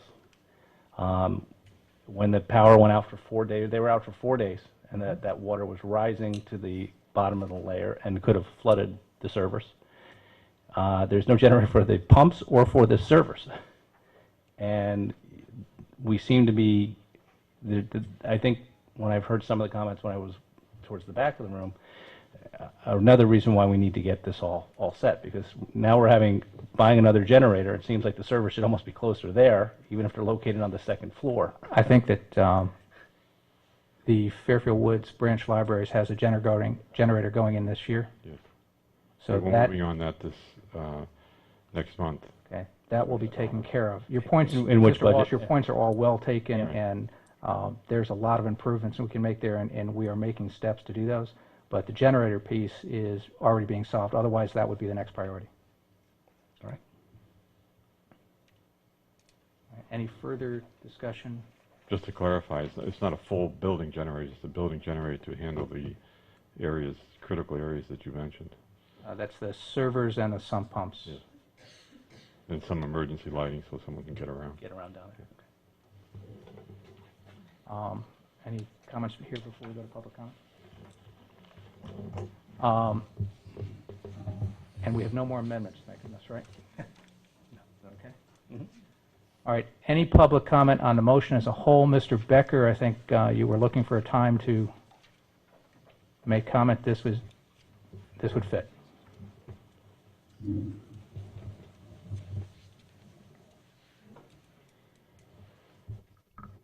Yes, David Becker, RTM District 1. So again, the problem that we ran into last year, it was specifically came up under Jennings. And bond counsel advised that the RTM, once we have this type of almost an omnibus of sorts referred to us, there are some issues with breaking them out and postponing. One of the things that we found, and it's already starting, I think we're noticing this here, but at all levels at this point, we're all going in much more deeply into vetting these items. And oftentimes they're being postponed for many months. And what happened last year, a lot of these items actually were broken up right off the bat because TFC was reviewing some, and some of them came up separate. So if you saw something like a Tomlinson that had been broken out at an earlier stage, we were able to spend many months postponing, and that one eventually declined. But if you took something like a Jennings, where we might have netted out with a better result had we had the ability to postpone that, we were completely unable to, and we had to make decisions essentially on the fly at that meeting, or have to turn it down, which meant it had to go right back through the entire approval process, starting with you referring to the Board of Selectmen and whatnot. One of the options, and I know we've had some exchanges with bond counsel about it, one of the options, it appears, is to break these all up into separate resolutions. A lot of times that's not done, and in the past I had thought that it's something to do with some cost, but it seems like there is no cost element there. So potentially maybe that's something that can be done. So that from my perspective, from the RTM, if that's what's necessary to ensure that if we want to postpone something at the RTM, then my request would be that you break that up now, or if you don't, if the same goes for the Board of Finance, but hopefully you guys simply do that at this point.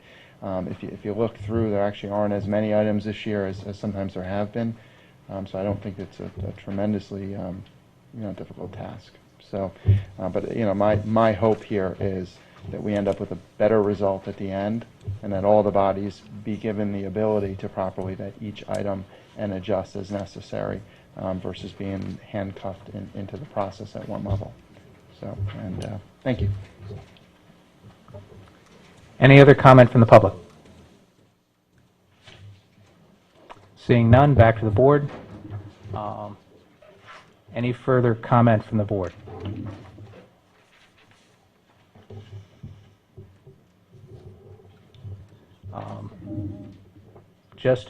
I think just in response, I think the point that was raised is something that's worth taking a look at. I'd feel much more comfortable doing that with bond counsel in the room, so we could have that full discussion and explore those options.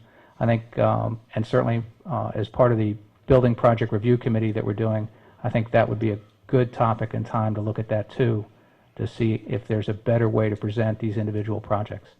I think one of the things we're learning is that we can look at cutting individuals and bring individual projects back, and the time frame or delay only needs to be about 60 days if we follow the kind of approval process on that and get it back and moving. So with that as a comment, Mr. Hiller. Just two quick comments. First off, to follow up on what you just said, I refer to paragraph 1 of the bond resolution in the middle of the paragraph where it talks about, first off, that such appropriation is allocated to each project as set forth in Schedule A.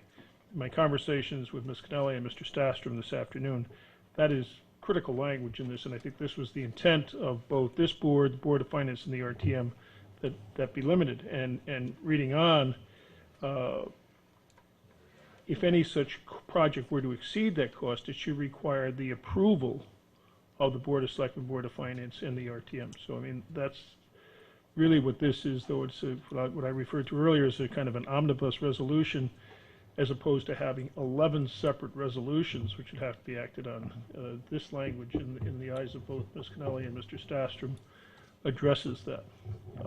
Mr. Hiller, can you give us the number that's currently under discussion? I did want to point out one other quick thing, though, in paragraph 6, And I don't know what your pleasure is or that of the Board of Finance, but paragraph 6 refers to 5 years as far as the bonding duration is. We've done that. We've done 8 years. Last year it was 10 years. And so that is an option of this board and finally the Board of Finance if they wanted to modify that 5-year period. I have no particular, and 5 years fits within our waterfall chart. Given we're staying with the allocations, given the allocations are done in the waterfall chart at 5 years, then we have the debt service laid out by year with those assumptions. I'm comfortable with those at this point. We're okay. If my cohorts are. Yes. All right. I just wanted to bring it to your attention. Thank you for mentioning that, and I'm sure the Board of Finance may revisit that when they come to this. Certainly. Any other discussion before we vote? Mr. Heller, are you clear on the number that we're voting on? Yeah, the number, there have been 2 motions to reduce the total, by my calculation, of $819,900 with a new resolution to be $1,868,584. Repeat that, $1,868,584. Can you repeat those numbers again, Mr. Hiller, the total amount of the reduction? The reductions are $819,000, being specifically the $791,400 on the Osborne Hill window replacement and the $28,500 on the Mill River pump station underground tank removal, which would be eventually done by the Water Pollution Control Authority. So it's $819,900. Yes. Correct. Okay.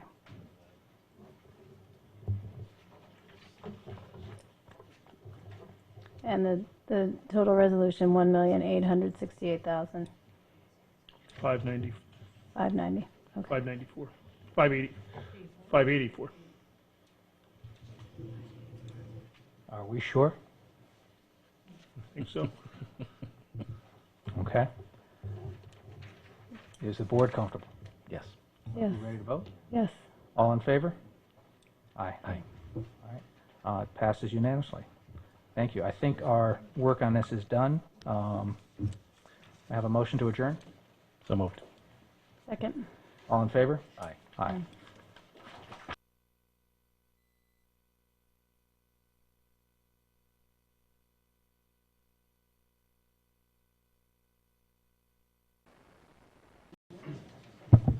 Thank you, Mr. Tetreau. Will the Board of Finance please return to class? All right, we're going to end our recess, and at the risk of being redundant, Mr. Hiller, can you just briefly inform my colleagues and I of the numbers now before us in the resolution, please? The Board of Selectmen unanimously adopted a resolution which totals $1,868,584. Specifically, if you refer back to the bond resolution, Exhibit A, they eliminated item 3, the Osborne Hill Elementary School window replacement, $791,400, and they reduced item 9, the underground storage tanks, removal tanks at Public Works and other town facilities, by $28,500, specifically the tank at the Mill River pump station at Uncle on Sturgis Road. Right, and that'll be paid for from the separate fund. The intent would be that be paid for by the, out of the Water Pollution Control Authority fund. Did the, I'm sorry, I can't crane my neck that far. Did the first selectman stay in the room, or did he? Yes. Mr. Tetreau, briefly, just, I'm sorry, am I in session? no, but we can ask you to come, as you usually do, kindly, to our meeting. Quick question for you. The intent of the Board of Selectmen with the Osborne Hill window replacement was to, I hope, bundle that with the Ludlow project and look at it combined? Very definitely looking at bringing it back. Because it is going for school reimbursement, Yep. the issue is it needs an ed spec. Yep. It needs a building committee. It needs a charge. Those items have to come through. We had some additional questions on it. So whether we bring it through individually, it's not like a normal non-recurring. Yep. because it needs the building committee and everything else. So the idea is to get some further information to answer our questions, either bring it back through with Ludlow or even on its own. Mr. Walsh mentioned that perhaps we could get a joint building committee to handle those two projects. Yep. But because that's a little bit different, we thought that it made sense. We didn't plan to, we weren't voting it down to not do it. We were just voting it down to slow it. And because it's the Board of Selectmen, whether we postponed it or voted it down, the next step is back to us either way. Right. Thank you for the clarification. I would, own personal comment, I do agree with that, and also agree with Mr. Walsh's sentiments about a joint building committee and process for it. So thank you very much. So those two items are now off this current appropriation.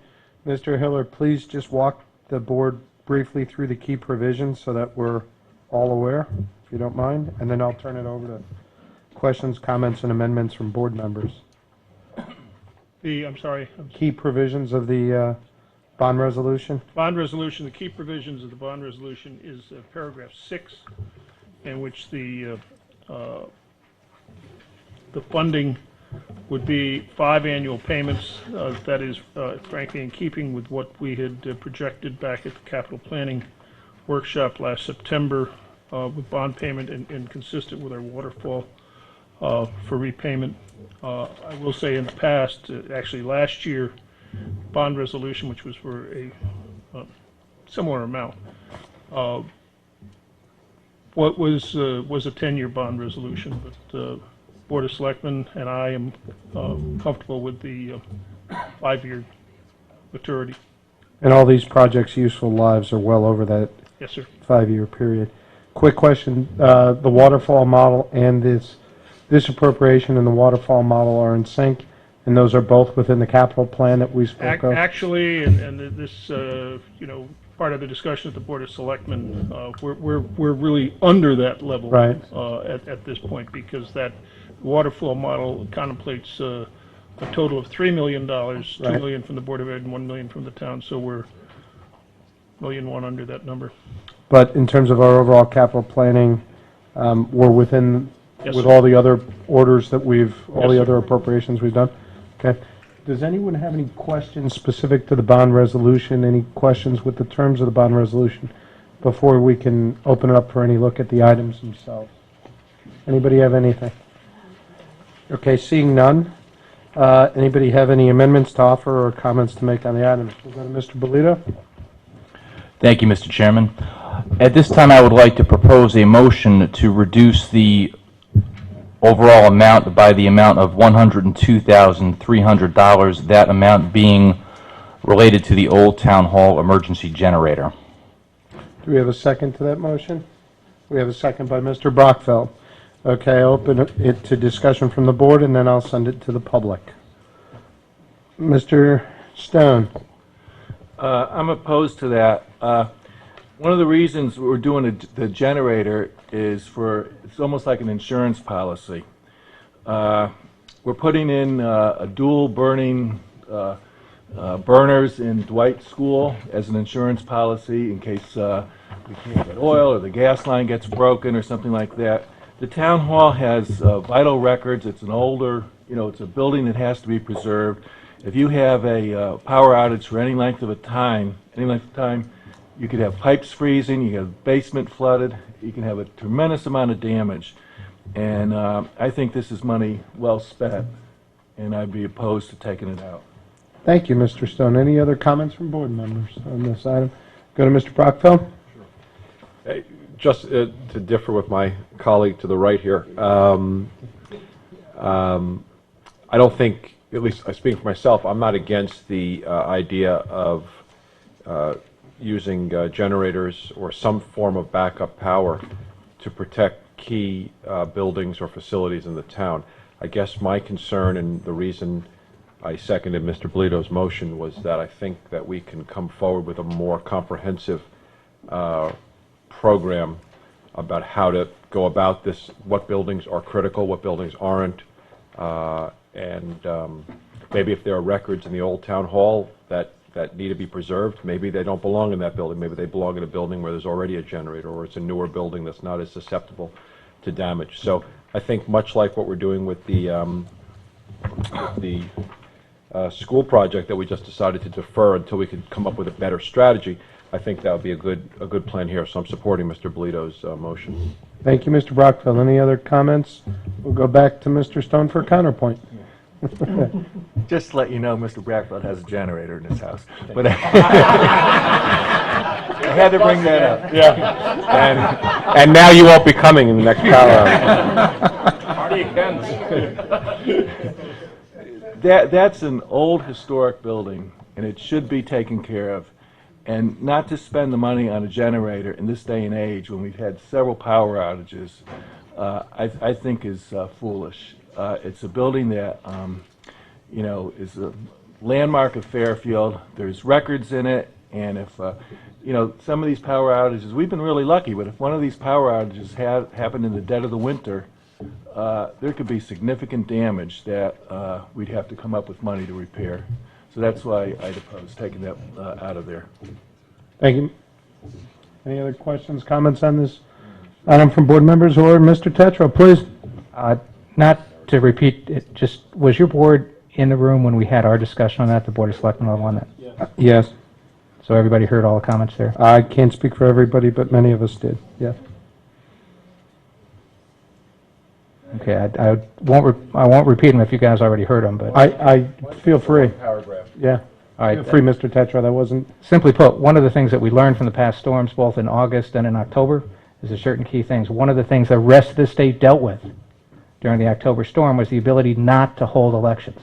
That was one of the key things. Election day was almost postponed for the entire state because everybody couldn't vote. Our registrar, town clerk, are located in the old town hall. There's significant power outage on election day. That's one of the days that you'd want to keep things rolling there. Second, we have certain key dates like tax collection dates where we want to make sure that we can keep power going there so we can kind of, again, serve our citizens, make sure we protect their right to pay taxes, which we desperately need, as well as their right to vote.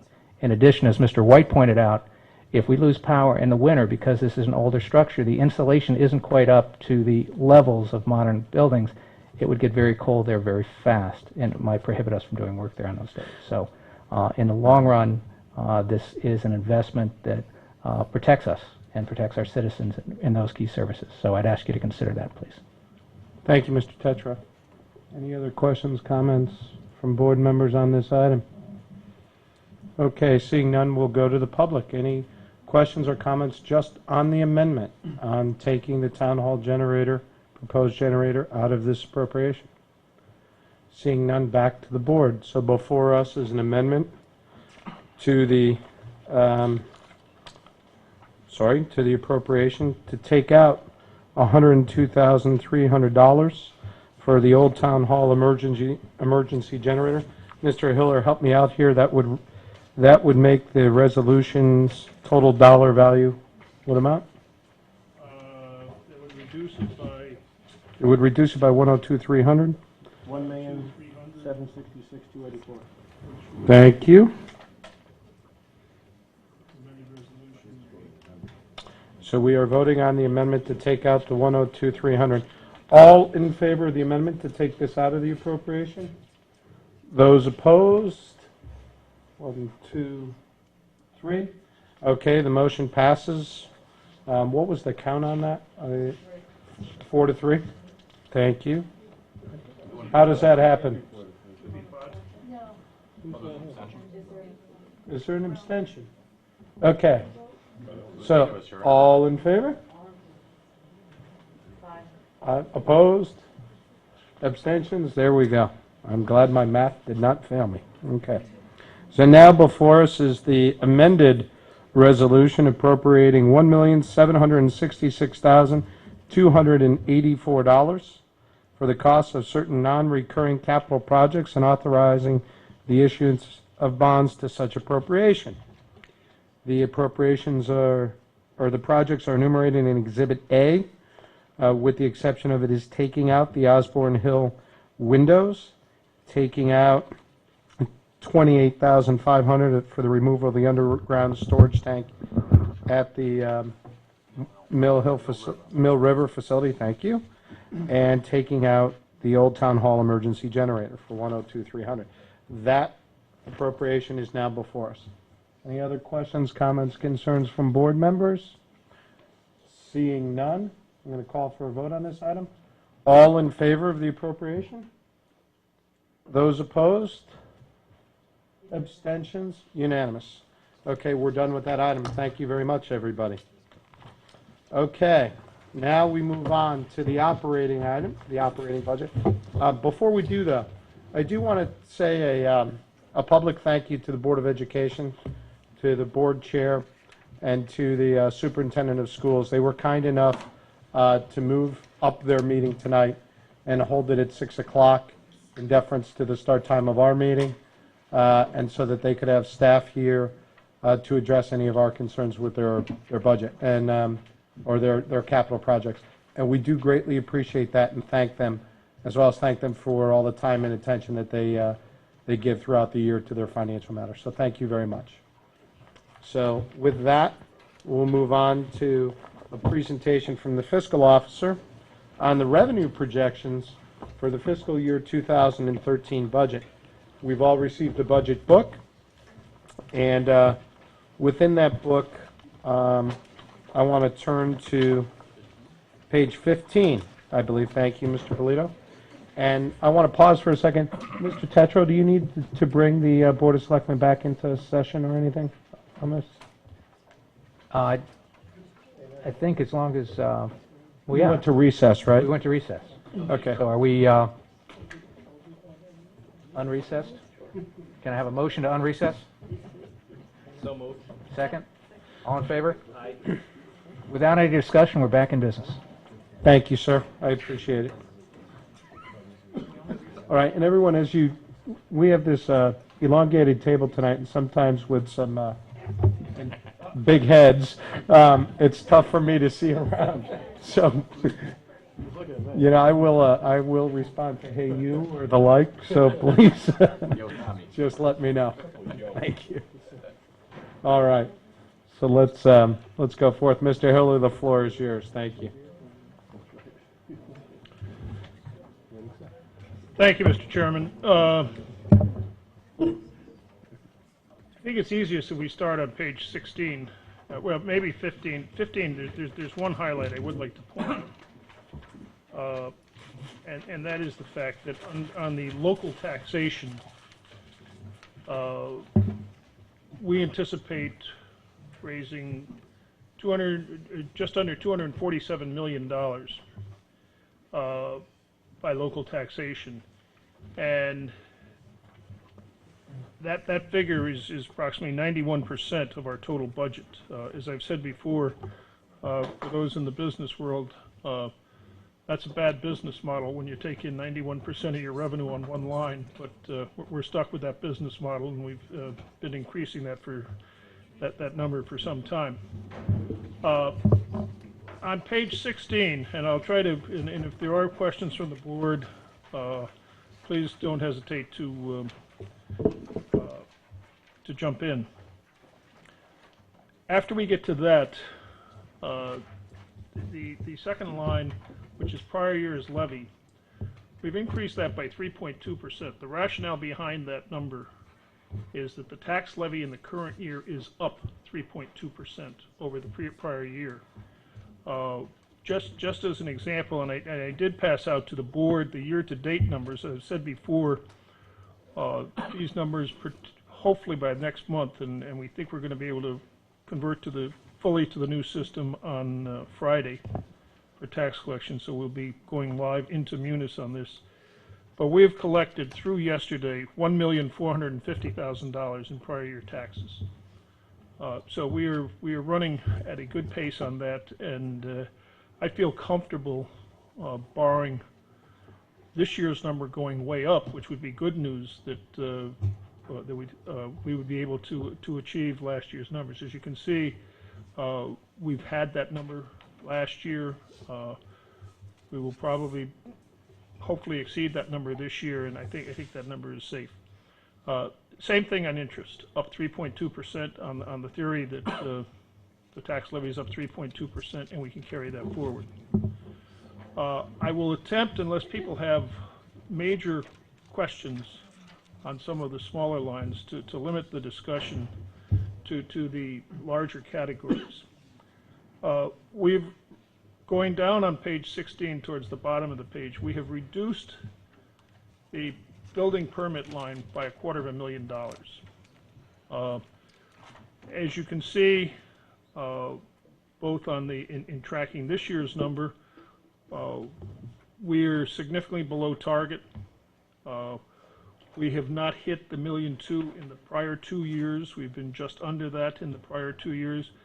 We feel that there is some reason for optimism with the economy and building activity, but any number above $1 million, $1.2 million would be overly optimistic at this time. We have held the line on the other building permit areas such as electrical permits, plumbing permits, heating permits, etc. And those numbers seem to have consistently fallen in line with our projections. Mr. Hill, are there any specific projects that were budgeted in the current fiscal year that aren't happening, that maybe moved to the subsequent fiscal year, or no? Obviously, the major question is to where are we with the train station project, Right. And where is that coming? I mean, obviously, when that comes in whatever format it comes, it will be a significant permit. We anticipate in the next 60 days permit activity from both universities. We anticipate perhaps at some point in the next 6 months the permit from the initial phase of Black Rock Congregational Church, and other than that, it's hard to say. There are before zoning this evening there are a couple of large housing projects that are before zoning at this time. Forgive me if I missed it, but where do you think we're going to end this current fiscal year? We currently are estimating that we will be $350,000 short on that line. So you'll be at 1.1 million? Yes, sir. And you're saying you'll go to 1.2 million next year, and it's safe to assume that that doesn't assume any of these large projects and or anything related to any train station development happening Not yet. in fiscal year 2013? The question is to when. Okay. All right. Thank you. Any other questions on this line item? You're good? No. Okay. I'm sorry. Go ahead, Mr. Hill. Thank you. Unless there's any other questions on licenses and permits, I'd like to move forward to begin the state. The governor's budget basically holds us harmless on the general education grant, ECS grant, and we have received 50% of that money. We'll receive the second 50% on April 30th for the current year, and the projection in the governor's budget, and I do have the document from Office of Policy and Management, which gives the projections for the major statutory grants. That number will hold. There is a small increase, as you can see, in the amount that is projected for school transportation grant, but that's not a number that's going to change the mill rate significantly. Is the Board of Education in agreement with the number on the general education grant? Yes. Any other questions, comments on this item? Yes, please, Mr. Walsh. Yes. Why are some of the numbers, such as the video competition trust, going down so dramatically, and the public library? The Video Competition Trust Grant was one which we, last year, was a windfall grant for us. Mm-hmm. We, frankly, along with many other towns, it's a grant that's capped statewide at $5 million. We were, we believe, the third or fourth highest recipient of that grant at $227,000 last year. If you turn this year, we had no way of projecting that. We received just over $143,000 in the current year. What's happened, it's a combination of revenues received as, frankly, a tax on cable services. The predominant cable service in Fairfield is Cablevision. There are some other carriers. This was expanded this past year to take in Verizon. We have no way of understanding what it's going to be. We feel that there may be the number that we've put in. It reflects what we saw this year, less something. We know that there's a pot that will not exceed $5 million statewide. We know that we're getting, frankly, on this one, more than our share. Or I shouldn't say more than our share. The way that the regulation is written, we're getting our share and what our residents and businesses are paying into the fund. We just have no way of predicting this. All right. The public library grant, why did that go down? Well, I mean, it's diminished. I don't even care. That's in talking with Mrs. Ronald. It's a small grant. The one thing in the past we had done, which I called Pequot Library, we had shared that with Pequot Library. We'd given them $1,000. We've called Pequot Library and say, we're not getting what we used to get. You're not going to get your $1,000. Okay. And I think it's just a factor of state revenues that is beyond our control. Okay. The police surcharge on motor vehicle violation, is that a change in the statute on how much they are increasing? Basically, we hope you haven't contributed to that, Mr. Walsh. No. But it's scaring me. I'm going to drive a little slow. I'm going to drive a little slower just to make sure I don't. Basically, what it means is that every moving violation in Fairfield, and this is a fairly new grant, just in the last 2 to 3 years. Every moving violation in which the perpetrator of the crime or the motor vehicle violation pays a fine through the judicial system. If it happens in Fairfield, doesn't have to be a Fairfield resident, any resident who has to pay a fine, we get $10. Chief McNamara is very proud of the fact that we have been receiving, and as you can see, and the good news is we've received already some $75,000 on this grant and had budgeted for $50. We're going over.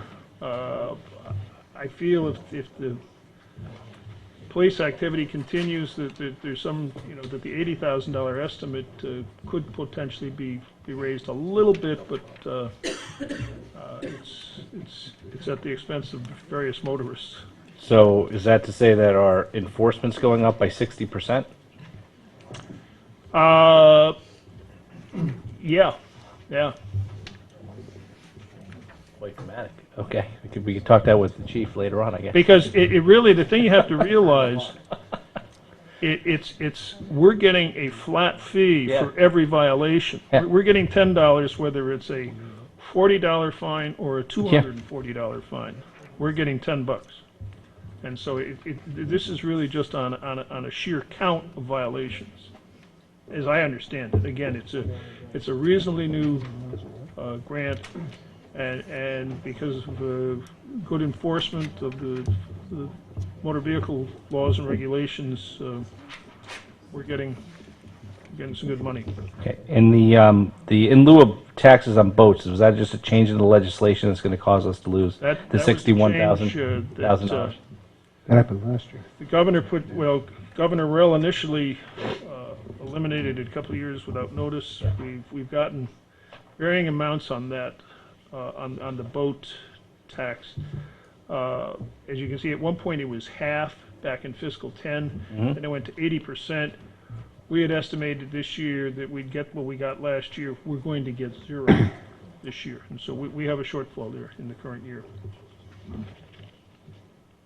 which we've known about really for the last 13 months since Governor Malloy promulgated his budget. All right.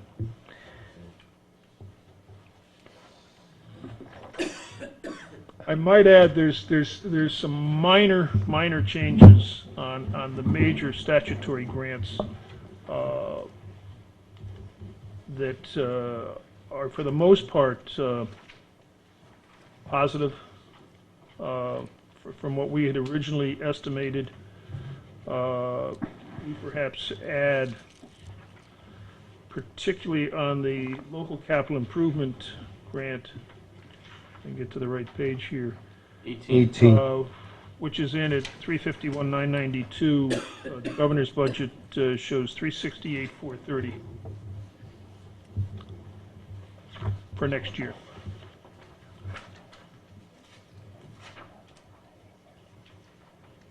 Okay. Paul, what's going on with the pilot program not-for-profit? Pilot program for not-for-profit are the universities. Again, this is a capped grant.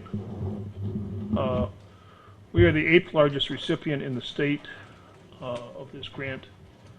It's a grant that is targeted for private universities and hospitals.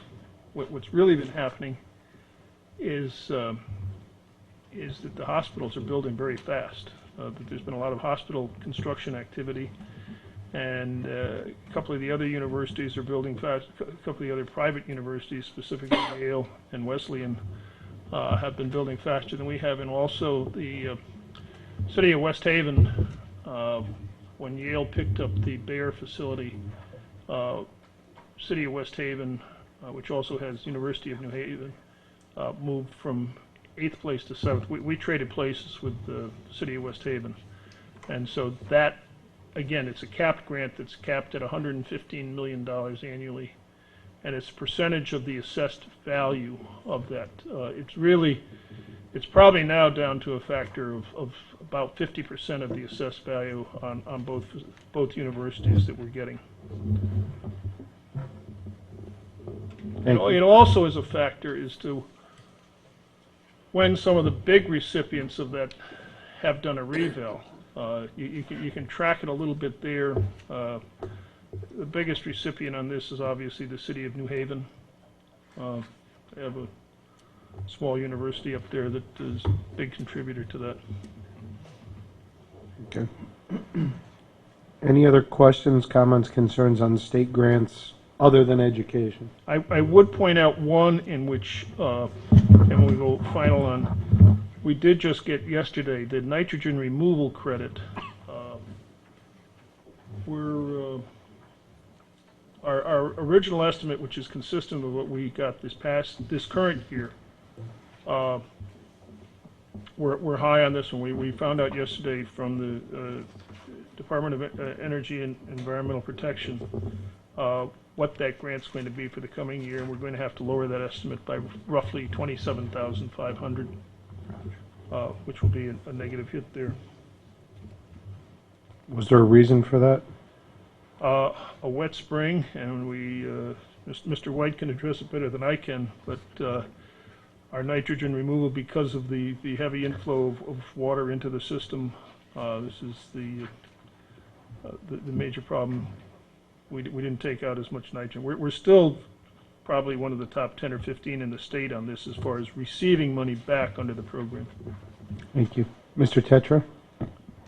Mr. Chair, as the custom has been in the past, as we go through and identify different line items with different adjustments, as we just did, is someone going to be tapped with keeping track of those so we all don't have to keep our own individual ones? And we.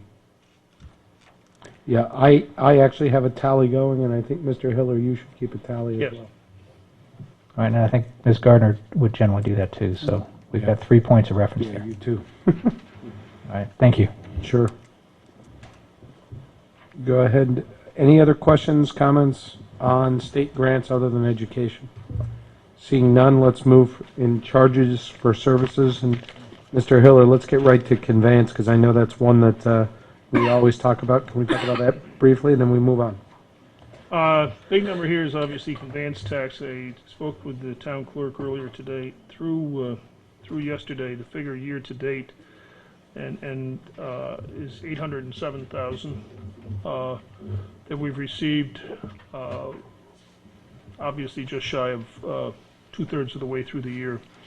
So I feel going into the what should be the strongest 4 months in the real estate market, that we should easily meet or exceed our target there. We've ratcheted that number up fractionally.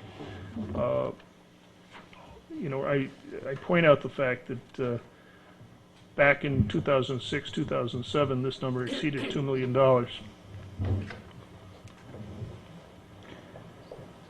Mr. Hillard, or does the town clerk provide an estimate on this, what she believes it's going to be?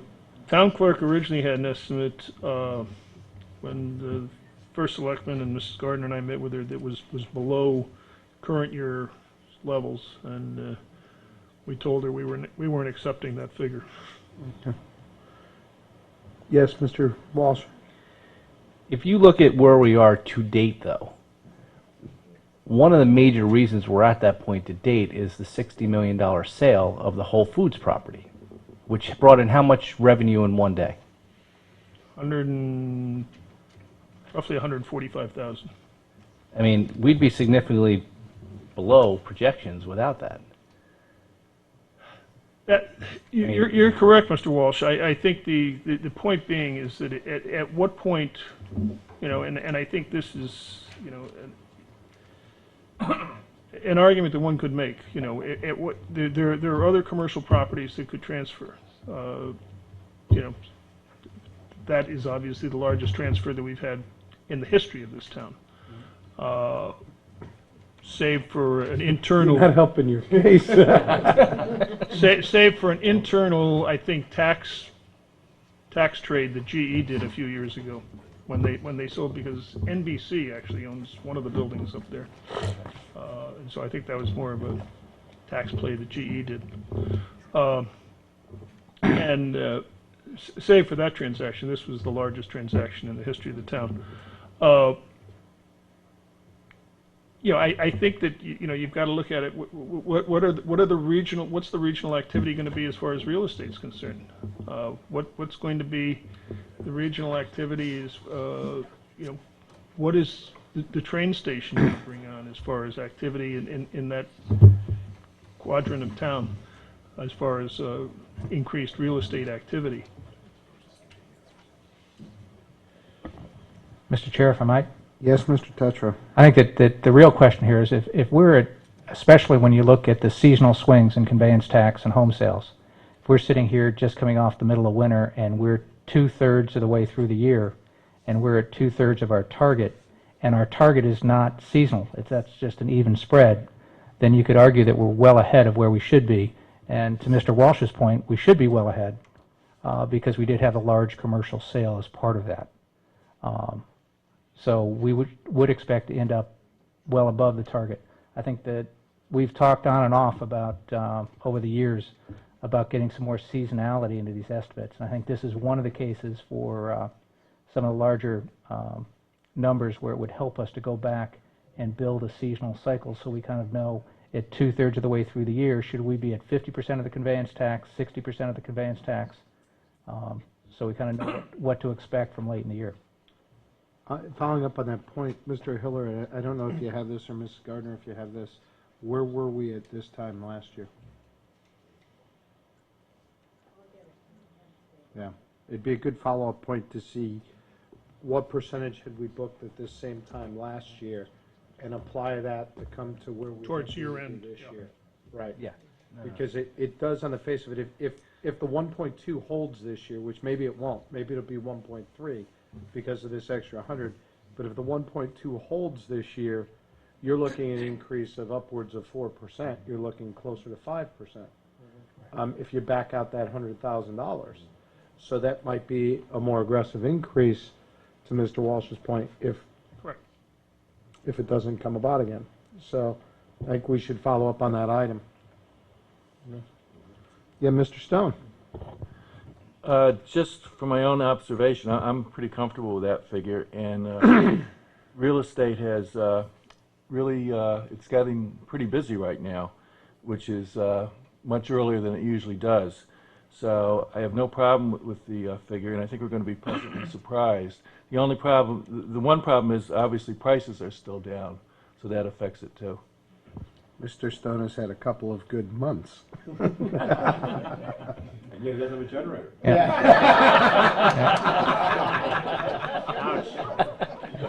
You got yours. But I get one. Mr. Tetreau. And Mr. Chair, if I might, if we extend our memories back to a year from now and realize we're comparing to last year's number, Right. or fiscal 11 there, we had a pretty poor first quarter. Yep. Because of the snow through probably April almost, before things started to pick up. So there is some fluctuation as we go through, but I think the best thing to do is to look at what the trends have been, look at traditionally where we are two-thirds of the way through the year to have a better way of evaluating these numbers. Mr. Bolito. Thank you, Mr. Tetreau. Mr. Bolito. Thank you, Mr. Chairman. This is one of those numbers that kind of annually over the last few years I've always wanted to knock it down to be on the conservative side, but I do agree with Mr. Stone. Certainly from my perspective, things have been picking up, and I am comfortable, given what seems to be a somewhat brightening economic climate and interest rates holding where they are. I am comfortable with this level increase for the next fiscal year. So, my 2 cents. Thank you, Mr. Bolito. All right. Other questions? Mr. Hillard, would you like to direct us somewhere specific on charges for services? I'd like to, we move forward to start moving into, and I might say that Mr. Lombardo is still here.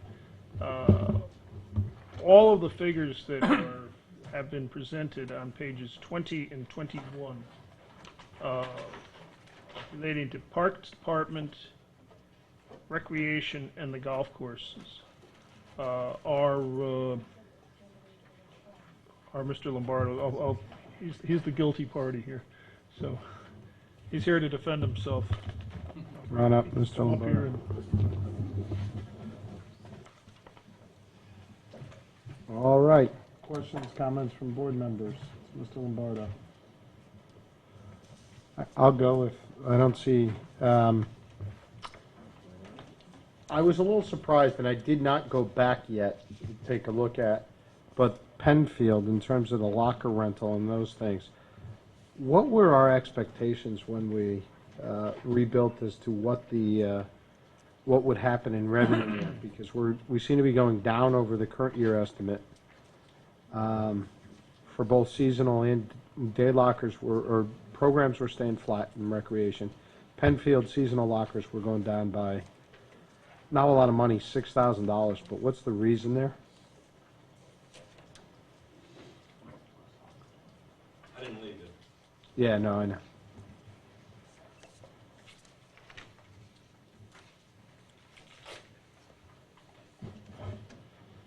Well, first of all, if you recall, we have less lockers. Than last year? Not when before we did the renovations. Okay, but we had 38,000 in 11, 44,600 in 12, and 38,000 in 13. Right. And in those years we had more lockers because we ripped down the west wing. Well, we went down that wing quite a while ago, didn't we? Right, but we did, no. Last year was the first year that we... Which one did we do a couple years ago? The east wing, yeah, the east wing. So are we going to hit the 44.6 this year? No, and the other, no, be quite frank. We went to a lottery because we had so many, we reduced the lockers, and then we went to a lottery. Our rates are $200 for a resident, $140 for a resident senior, $400 for non-residents, and $280 for non-residents. In 11, when we did the lottery, we had 143 residents, 42 resident seniors, 6 non-residents, and 12 non-resident seniors. We brought in 40,240, less 6% on the tax, so we brought in $37,826. We're estimating, we're doing the lottery again this year. We do it every year now because that was one of the requests of the boards and the RTM to follow through on, so that we had ample opportunity for people to receive a locker rather than a club. We will be doing the lottery. It all depends on the luck of the draw. Hopefully we get more residents or well, we only allow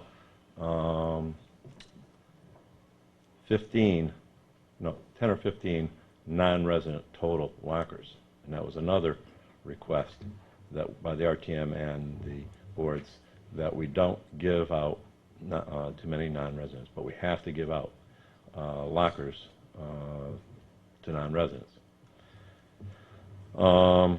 So I think it's approximately about 10%, about 10 lockers, 10 or 15 lockers, I think. So how were we off with the 44.6? Because at the time when we made the budget, I didn't know we were going to be going to a lottery, and we're also not knowing the who's going to get picked. Okay, that's why this year I'm recommending 38,000. I think we're hoping that we get the higher rate individuals. But it could fluctuate. I mean, so that's where that comes in. Okay. Yeah, Ken? Am I reading the munis report wrong? I wish Mr. DeWitt was here. I'm just trying to, if I look on the munis, it says 0. Year-to-date. Year-to-date, Yeah. 2/3 year. Why is that? Because we don't take the money in. Oh, right. Now. Right, I'm sorry, you're right. Season. Yeah, yep. Okay. See, if Mr. DeWitt was here, he would have. What's beach stickers and beach parking? One's going up significantly, one's not going up at all.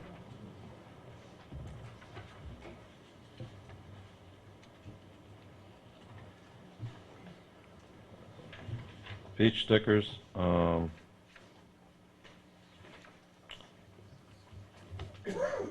Last year, we missed the estimate by about $40,000.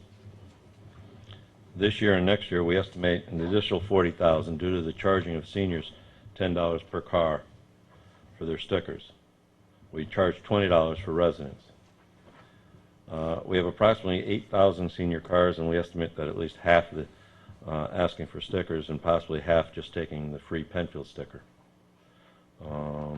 So we've adjusted it to, we assume we'll come in at the $680,000. And the senior tax relief. And the senior tax relief people, those that are on tax relief or any type of relief would be getting the free sticker. Okay, what about the beach parking? The daily parking, we have already surpassed our budget estimate, and are assuming an additional $27,000 in daily parking from Memorial Day through the end of June. In 2011, we took in $45,800 during that time frame. So we're being a little cautious in our estimate, but so this 11-12 budget year, we could possibly bring in $218,000 in daily parking, provided we have a good spring and everything falls into place as last year. So we're estimating $200,000 in daily parking. Mr. Lombardo, did you change the hours for daily parking too? Yes, I did, but even that added a little bit more. But we're going to 8 o'clock. We usually stop collecting at 6 p.m. We're going to 8 p.m. at Jennings, Penfield. And when we have a special event at Jennings or at Penfield, we'll be charging until approximately 9:30. When we have our movie nights, in particular, because we get literally thousands of people down there, and many of them are non-residents without a sticker. So we anticipate collecting. Thank you for that note. Any other questions from board members? I have do we have one? Yes, Mr. Walsh. I can talk about the golf fees? Sure. Okay. If I may, before we get to the golf Sure. fees, Yep. I'll give you maybe a little better news, if I can find it. On the concessions for the beaches, I believe I show $18,588. Where's that? Give us a line item, Joe. What line item is that? I don't have that book in front of me, but It's on page 23. Okay. it'd be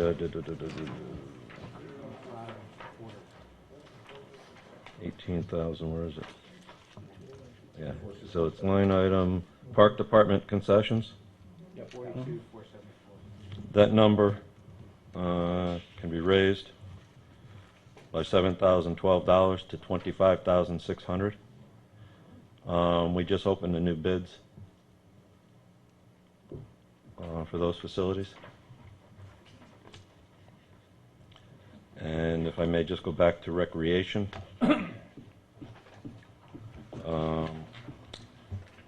Tennis center, what concession? Tennis concession? Yeah, that's still on page 23. 42,475. No, the 60,000. Yeah, 42. Yeah, $60,000. As you know, we're going to be renovating that facility, but they haven't started yet. They're going to be. They're still working with their bank and getting the process. They hope to start May, but the way we wrote the contract is that they will adhere to the existing payment because they won't be in the facility. They don't start paying the lower amount that we over the 20 years. So that number can remain. I'm estimating that, and if I can find it again, it would be 60. We collected this year 163,978, and that's what I'm recommending. It may be a little higher. We won't know that until we do the. There's a little cost of living to it that we add to it, but we won't have that until we get closer to the date. So it's about $100,000 light. It'd be a $103,978 increase. Okay. That is good news. Thank you. You want me to leave now?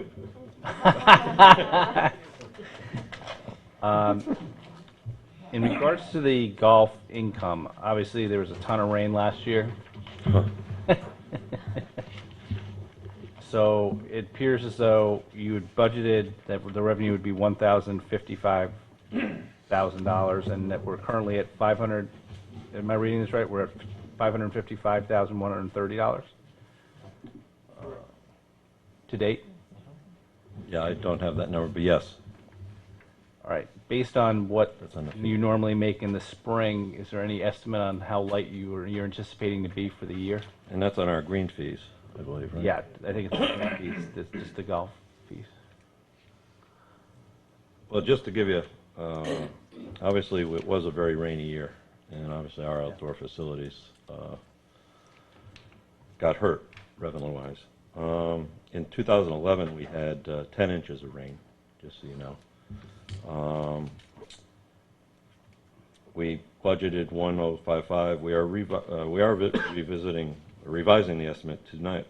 I'm estimating that we'll probably bring in about 950,000 due to the extremely rainy season we had in 11-12, of which we had 23 inches of rain. And 11 rainy week, and when we had that rain, it happened to be on weekends, which is our biggest revenue drop. 11 rainy weekend days during the summer of 2011. However, I'm asking for the same amount of money. We're projecting the same amount of money because we did increase the rate of $1 across the board for residents. So we're anticipating that between better weather and the dollar increases, approximately $40,000. Mr. Lombardo, you also took some efforts, the commission did this year, to keep the season open later and that type of thing to help make up for the lost weather. Can you educate the board a bit about that? Well, we're trying to open this Saturday. But you also stayed open in the fall. And we stayed open until almost Christmas this year. We don't keep it open during the winter months. Some people wanted us to. We stopped that process a while back because it doesn't do the course justice, because when we go open it this time of the year, then we have the golfers complaining about the greens having divots and the fairways divots, etc. But we did try to keep the course going longer during the good weather, and we also tried opening earlier this spring. So we're pushing for this Saturday, but But just to give the board some comfort, you also changed the pricing mechanism and you ran promotions for out-of-towners in the fall. Yes, okay, thank you. Yes, we did. We gave the non-residents, everybody that played the course played as a resident rate to try to draw more play.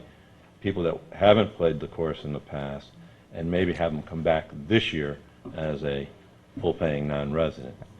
In that, our non-resident are commissioned the step in taking the fees for the season passes. We reduced the non-resident season pass to try to draw those people who still paid, right now they pay double. We're going to, I believe it's $500 rather than $7 for a non-resident pass, to try to make the non-resident make this their home course also, so that they pay more when they pay that daily rate. So we're trying to build up the incomes in every which way we can. Jerry, just in regards to trends you may have seen nationally, are there less rounds being played in golf, like nationwide, or are they staying about the same? So if you took the weather out of it, I'm trying to figure out, well, if you take the weather out, would you be trending the same? Would you be trending up or down? We would probably be holding our own. Okay. If we took the weather out of it. Okay. Okay. However, nationwide and New England-wide, golf is down. Okay. Okay. However, even with the bad year, we were at just about 40,000 rounds, 39.5, I think it was. So we're there. Our goal is to be around 44. The course is really built for about 40. But I think if we didn't have the bad weather, we would have hit 41, 42,000 rounds. We would have been below probably our projection, but. And do you think we're tracking that way better than what's going on in New England and nationwide? Because we offer, for the price for our residents, we're offering a pretty good course product. Our product up at that course, and we're doing well, thanks to the Board of Finance and Board of Selectmen and the RTM. We're putting back into our investment. We're investing into our facility, and we do have competition. We didn't have that several years ago, so we do have competition. And we are trying to make our facility the best it can be within our means. And I think once we finish with the drainage work that we've been working on over this winter, and a lot of the other projects and the bunker work that we had been doing over the winter, and hopefully with the influx of new funds coming in hopefully next month, that we'll be able to continue the improvements to our facility and draw people. That's the key, is getting the word out and drawing people to our facility. The residents, we all get upset when our rates go up, okay? But it's for the facility we have, it's well worth it. And my colleagues a lot, and we're right in the price range of all our neighboring. When the commission looks at the rates, they look at all the courses, because we are, a competitive facility. So our rates are with everybody, and I just think we offer a great product. And if I might build on it a bit, I think the Golf Commission has done an excellent job of looking, very much looking at like a competitive business, looking at what's happening in other courses, and then going back and analyzing what rounds are played. And I think one of the interesting side notes, Jared, that I got out of your presentation when we were talking is that the number of resident rounds really hasn't changed. That's been pretty stable over the past, 4 or 5 years or more? They're all in the same number. It's just the non-residents. That's why the commission took and it was a bold step of saying, okay, we're going to lower that season pass rate. We didn't lower the daily rate, but the season pass. We didn't go up. When we raised it across the board $1, it was only for the residents. We didn't do it because we would have changed, for $1, non-residents say, I'll go to Tashawa, or I'll go to Whitney Farms, rather than Plain Smith. Yeah. Because it's really $2 to them. And again, just to clarify, resident doesn't mean resident in the truest sense. They're not checking zip codes. Either you have a resident ID or you don't. That's the key determination whether you're a resident or not. And that's the other thing, we did raise the ID for, you paid $35 for that ID, it's now 50. And that, but that gets you both, both courses. And, I did anticipate that we may not sell as many, but if they play, I believe it's twice. The third time you pay for your, you actually paid for that. If you don't, we make more money because you're paying the higher rate, paying the out-of-town resident rate. Mr. Walsh, did you have a question? Yeah, in regards to the income levels for the driving range and the golf carts, is that all similarly below the projected numbers because of the rain? Yes. For the driving range, do you expect income to start going up because of the improvements that are being made up at the softball field, like the bathrooms, that whole center getting better? Yes, and we're also looking forward because of all the work we've been doing at the golf course. We've been taking the, right now you hit off of mats at the golf course. And I don't know, but it used to be like a slope in front. We took all the dredgings, the fill, and we filled that in front of the mats. So now it's going to be a level area. And it's going to be grass. It'll be a grass teeing area. So we'll have the mats, and the golf professional manager will be saying when you can hit off the tees, the grass tee area.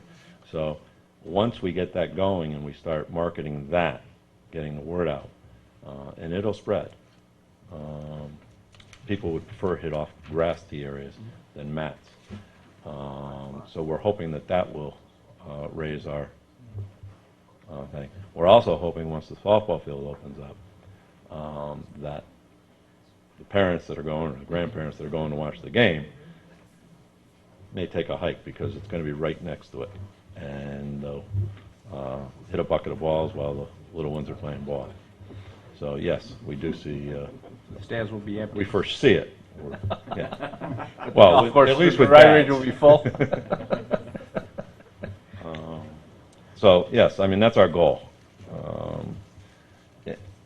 As you all know, we're guessing, we're estimating, and we're using past history to try to move forward. But golf is not at the Tiger Woods era that it was, 8 years ago. Okay, it dipped. So, I do want to publicly acknowledge and thank you. At our last meeting, we had made a request to see a true profit and loss statement for the golf operations for the past several years, and I want to thank Mr. Lombardo and I presume Mr. Hiller and his team for putting together that information that was distributed to the board. I'm hopeful it'll be on the website and all that. I think it's important to note, it's always been a question for this board as to the golf operations paying for themselves and or bringing funds back to the town. And in fact, I think the analysis that was shared shows that all in, including bonding costs as well as unemployment compensation costs attributable to golf operations, over the past number of years, it's either been break even or better. So I think that's something that I'm sure I would like to maintain, and I'm sure others on this board would like to maintain at least that moving forward. thank you. And that is the goal of the commission, Right. to cover its cost. Right. And I think the question I would have is it similar? Are you looking at your operating expenses when you're looking at your rates for some of the other items that are non-golf related but within the purview of park and recreation? And when you go to set your rates, this board doesn't set your rates. It doesn't say what you can charge. You have a separate commission for that. And it'd be interesting to know, and we can do this during your operating budget when we look at your expenses, how you guys go about annually reviewing your rates. And I know we go through this almost every year, but I want to make sure that we're looking at it towards an eye of what are our operating costs, how are our costs growing or not growing, and how does that factor into your rate setting? moving forward, as well as the competitive pressures, et cetera, et cetera. But I think it's important that the town understands that you're looking at these operations to break even or do better than break even for the services that you provide. And just to give you a heads up, we do look at the numbers. I'm not going to say so much with the lockers, okay, but like with the tennis center, the summer tennis program, and it was our goal, okay, because I keep track of whether it's up or down, whether we lose money, break even, and you know, it fluctuates a little bit year to year.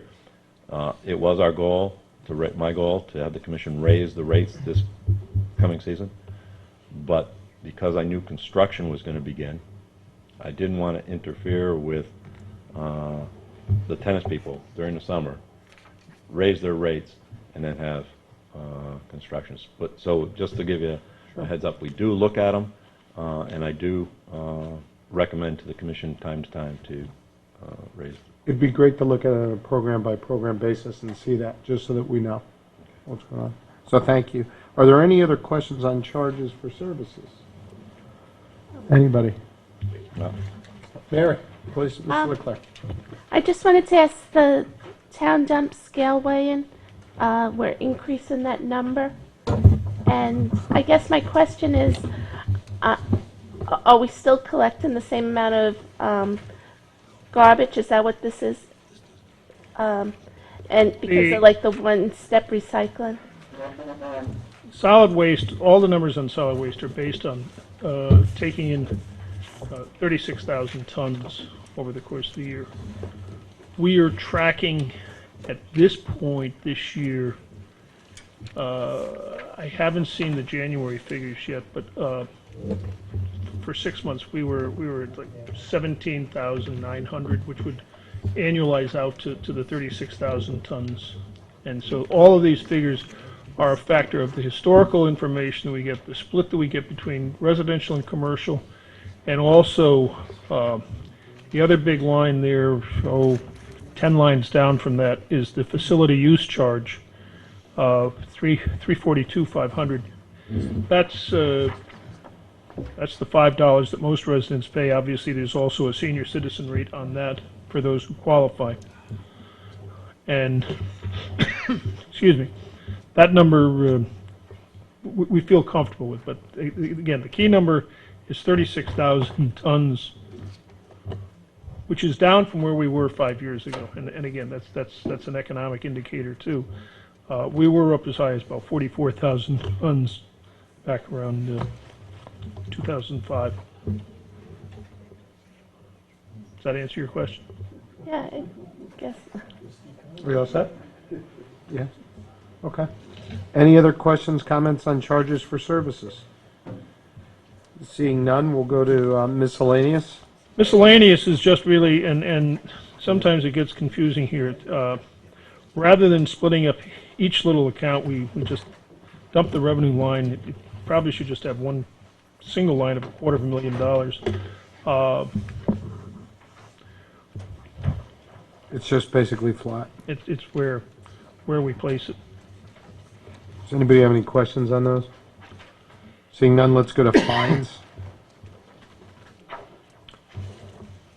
Down just a little bit on the parking violation. Down a little bit on the parking violations, and again, that's we're just following what we had last year. There may be some increase in that coming this year. What's the difference between this and the other violations? This is the violation before is money that we got from Yep. speeding tickets, going through not wearing a seatbelt, getting caught. These are just parking. Things like that. Yeah. This is actually people who get something in their windshield where they've exceeded the time limit or parked improperly. So, Mr. Walsh, have you given to this one? Well, I guess I have a question for Selectman. With these additional... Yes, I did contribute. Somehow we're getting up to that number. With what's going on with the state and then them having to transfer those tickets, I mean, the parking spaces over on the I guess, what we consider the south side of the track? We're in negotiation that won't necessarily impact this. Those are currently commuter spaces for the most part, and a significant portion of those are already leased out to the infamous Fairfield Cab Company, Naughty Dolphin, Starbucks, some of the other companies along there. We talked about there being 200 to 300 spots. Is that correct? Yes. I mean, there's that many rented out to all of those places? No. Okay. Okay, the question, I guess, is if the state does turn over the spaces that they're supposed to turn over to us in the coming year, I presume there'll be additional ticketing to some degree on those spots, because some of them will be, you said, the way you're, I know you haven't come up with a formal plan yet, but what you were talking about was some employee parking for the downtown merchants, and maybe some municipal spots being available for the downtown consumers. Some of the tickets that come in, I see people regularly being ticketed who park in the employee parking over by the central parking lot behind the gazebo. So I would imagine if we have more spots, there'll be more ticketing, and there's another revenue driver. I think if the question is, did we make an adjustment to this because of that? No. No. Okay. Okay. We're trusting the citizens to follow the law. And is there a reason, are you having it go down from 300 to 280 because of the numbers where they are currently right now? I think, as I said earlier, Mr. Walsh, it's really just looking at what we did last year. Okay. Tracking with that.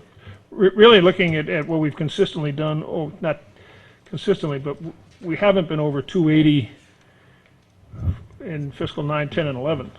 And it doesn't look as though we're going to hit 300,000 this year, so why not knock it down a little bit? Thank you. Ms. McCarthy Vahey. Thank you, Mr. Chair. Again, with the parking, has any of the conversation with the parking authority and the police department in terms of collection methods, has that been factored into this at all as well?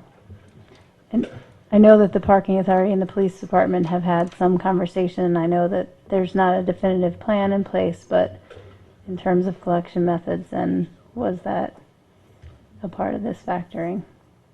They've investigated other methods of kiosks and also other. I think simply the key words you said were there's not a plan in place. So without a plan in place, it's hard to monetize that. So potentially, if we are able to move forward with the plan, this number may adjust, but that's right now, that's the projection. Yeah, any adjustment from increased efficiency in parking tickets collections would be upside. Absolutely.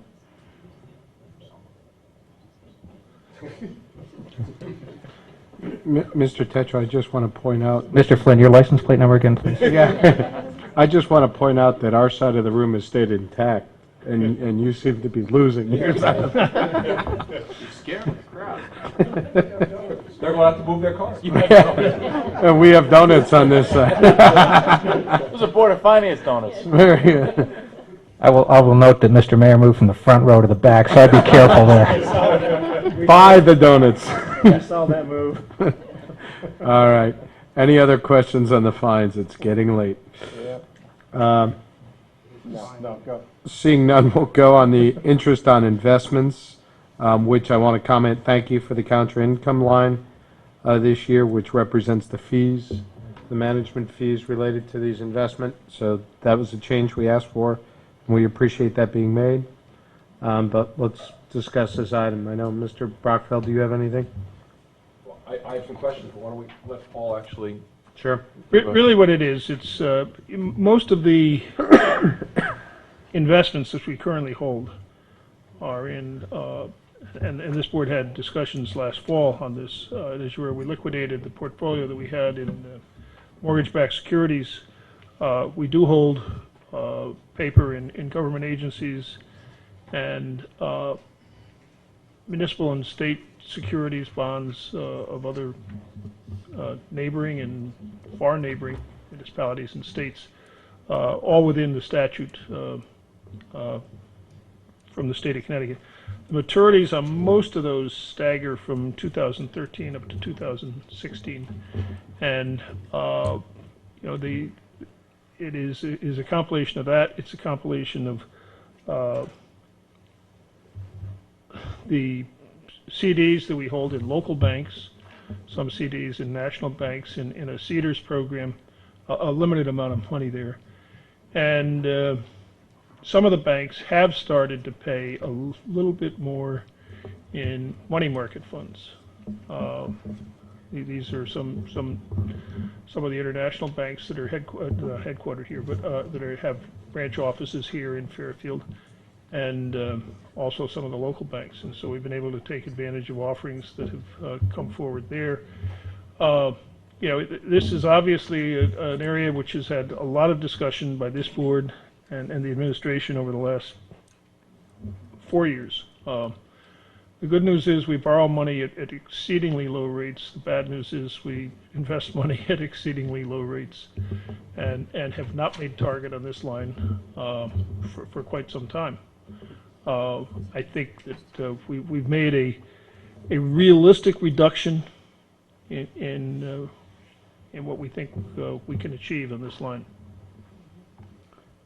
Mr. Brachfeld, and then I'll go to Mrs. McCarthy. Paul, actually, I also want to talk to you about the library line too, but we'll start with this one. The 850, it sounds a little high just based on what we took out. I don't want to get too far into the weeds, but we took out the mortgage-backed securities. And if I remember correctly, those were responsible for something like, although there was reversals as well with the adjustments on price, but it was like $400,000 worth of. That portfolio was earning, it was a portfolio of about $10.5 million. That was earning 3 1/3% roughly. Yeah, so it's pushing 400,000. Yeah, and obviously we're not earning that there. Right. Where we've seen it, we have had some appreciation in the we took a little hit this past year on when it was marked to the market at the end of the year. Everything stays the same. We're gonna see some appreciation on that. On what? On marking to the market for this year. Now the question is, where do you move forward? Wait, just to interrupt you. We sold out of the mortgage securities, right? I'm talking about on June 30th. We took a negative hit on this account last year. Right. We anticipate if we were to if tomorrow were June 30th. You're saying there was gains in the sales that we made to get out of those gains securities? Gains in sales and some other and just taking where we are on other investments that we have. It's also a question. The other big thing is where the cash flow needs. I mean, how fast are we going to burn through cash that we take down? And frankly, on some cases, like we've been fronting money on the train station. How fast is the state going to pay us on that? How fast? We have not received yet any money from the state of Connecticut, which we anticipate the first payment on April 1st for the project in this building. Let me do this actually because it's late and I know and some other people wanted to ask questions. So can I make a request / suggestion to make this easier when it comes to a voting type thing for us? If you could give us a very simple summary, a spreadsheet of how you think 850 is a doable number. Because it's just right. Because it's just because we've worked very closely on this, and I think that's aggressive. So most, as you're probably aware, you see brokerage statements, and they will say estimated income for the year. And that's an annualized figure, and we can get that figure and add up those in the various accounts. Yeah, and we know is an estimate nature this because we don't know exactly how much money is flowing through that account, like you were just trying to say. The other, if you don't mind, Tom, I'm going to consider the library as part of the same area here.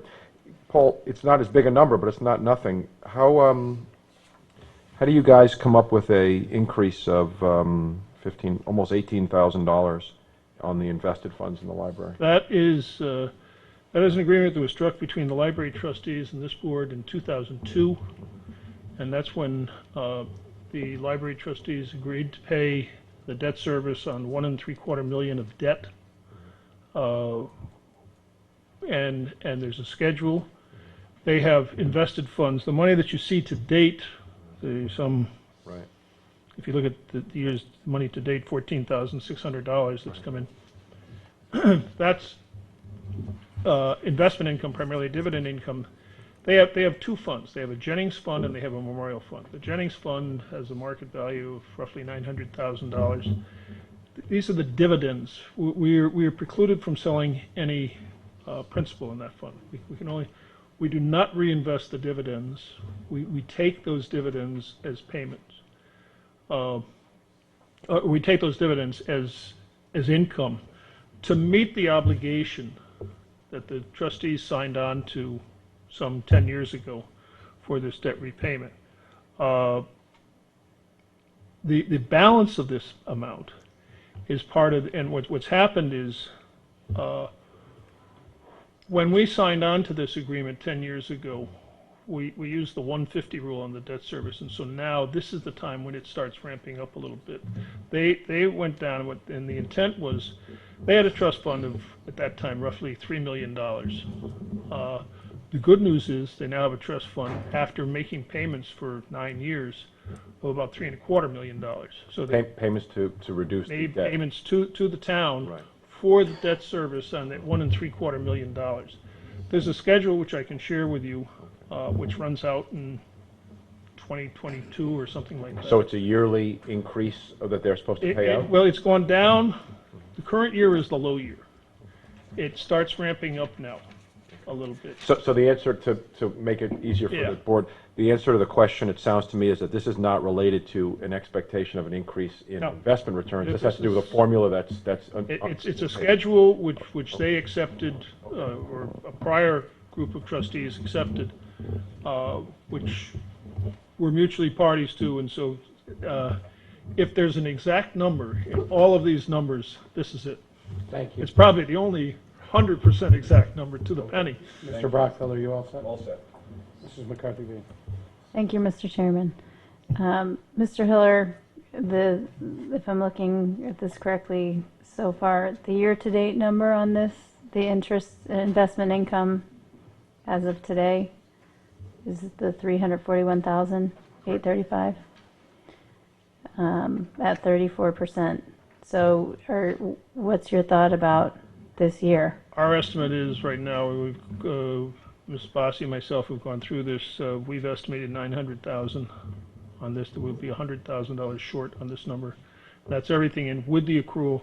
We've already paid back the accrual from June 30th of last year, and there'll be an accrual in this account of probably, it's like last year in the neighborhood of $125,000 of interest that's due.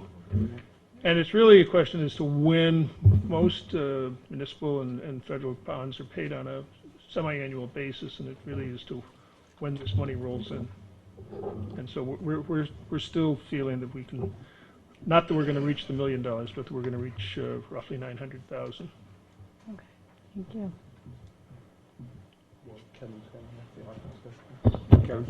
Ms. McCarthy, are you all set? Yes. Thank you, Mr. Chairman. Either for Paul or for Mrs. Gardner, on the year-to-date, the 341 that Cristin just referred to, beneath it, the contra investment income, and it has a negative 84, which totals 426. I thought that, shouldn't that be offsetting? Shouldn't the 84 be going the other way? No, Paul, there's a reason for that. There is? Just can't recall. Yeah, no, that's correct. I checked that because I thought the same thing. It's a contra. Yeah. I'll 'Cause check I that. thought it would have been a I see what debit you're saying, or- Kevin. You know what, I did check on that. I don't think I brought it with me. Can you follow up? I can follow up and give Okay. you an answer. I just don't recall it. Primarily, that is contra income, or the intent was, and I think it was your intent or your motion on this, was to reflect also primarily the bank charges that we get. It's just going the same direction, Paul, so there's obviously. I know, looks like there's an entry issue on it. It's just counterintuitive that it would go the same direction. Yeah. Okay, but it appears to be cleared up if you look in the far right-hand column. The year-to-date number somehow seems to have the correct signage. Now I feel better. We'll get back to you on Thursday when we meet next. All right, please follow up with that item. Thanks. We're good. Anybody else on this item or on the library invested fund? Sure, Mr. Brown. Paul, just to go back one more time, and again, I know you didn't give us an estimate, but if you think you guys are going to come in around 900. Yes. Right. That includes the income from the mortgage securities that we decided to jettison. Yeah, we held those mortgage securities basically for 4 months in this fiscal year. Right. So there's still a couple $100,000 to the good, right? Yeah. Right. So, okay. Well, okay. Why don't we let you come back with a spreadsheet? Okay. Okay. Thank you. Any other questions, comments, concerns on this item or contributions and donations? All right. Seeing none, we'll go to discontinued funds. The surplus here, Paul, it's going down by 50%. Can you briefly let us know that? It's just, we're just trying to be more accurate on what we borrow and what we take back out of it. It's a net out of the debt service.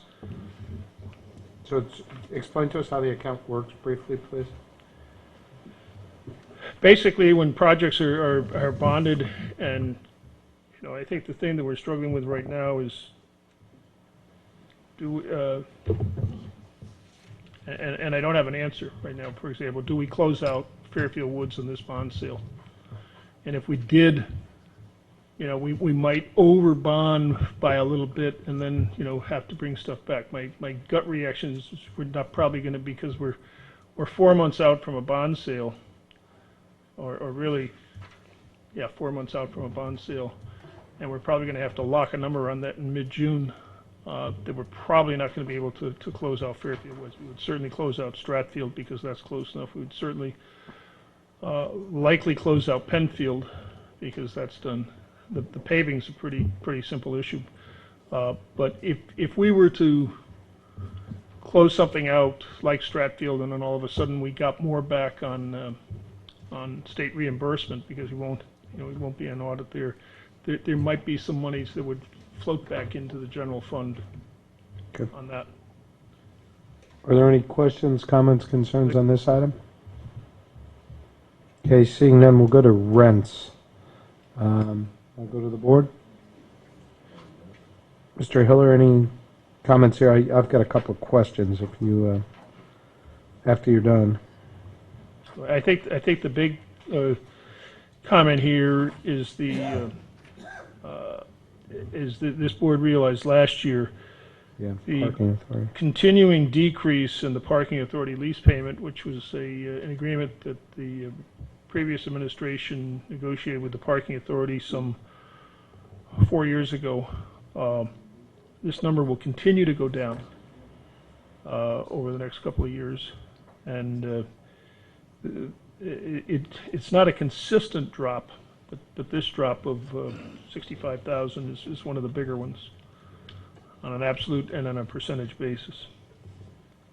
Paul, remind us, what did the town get in return for agreeing to reduce these lease payments annually? I think really what the intent was that they had to replenish their reserves with the idea that they were eventually going to have to repave the main parking lot, which would be at their cost. Has that happened, do we know? I'm sorry? Has that happened? Have they No. replenished No. their reserves? We repaved the roadway through there this past summer. Yep.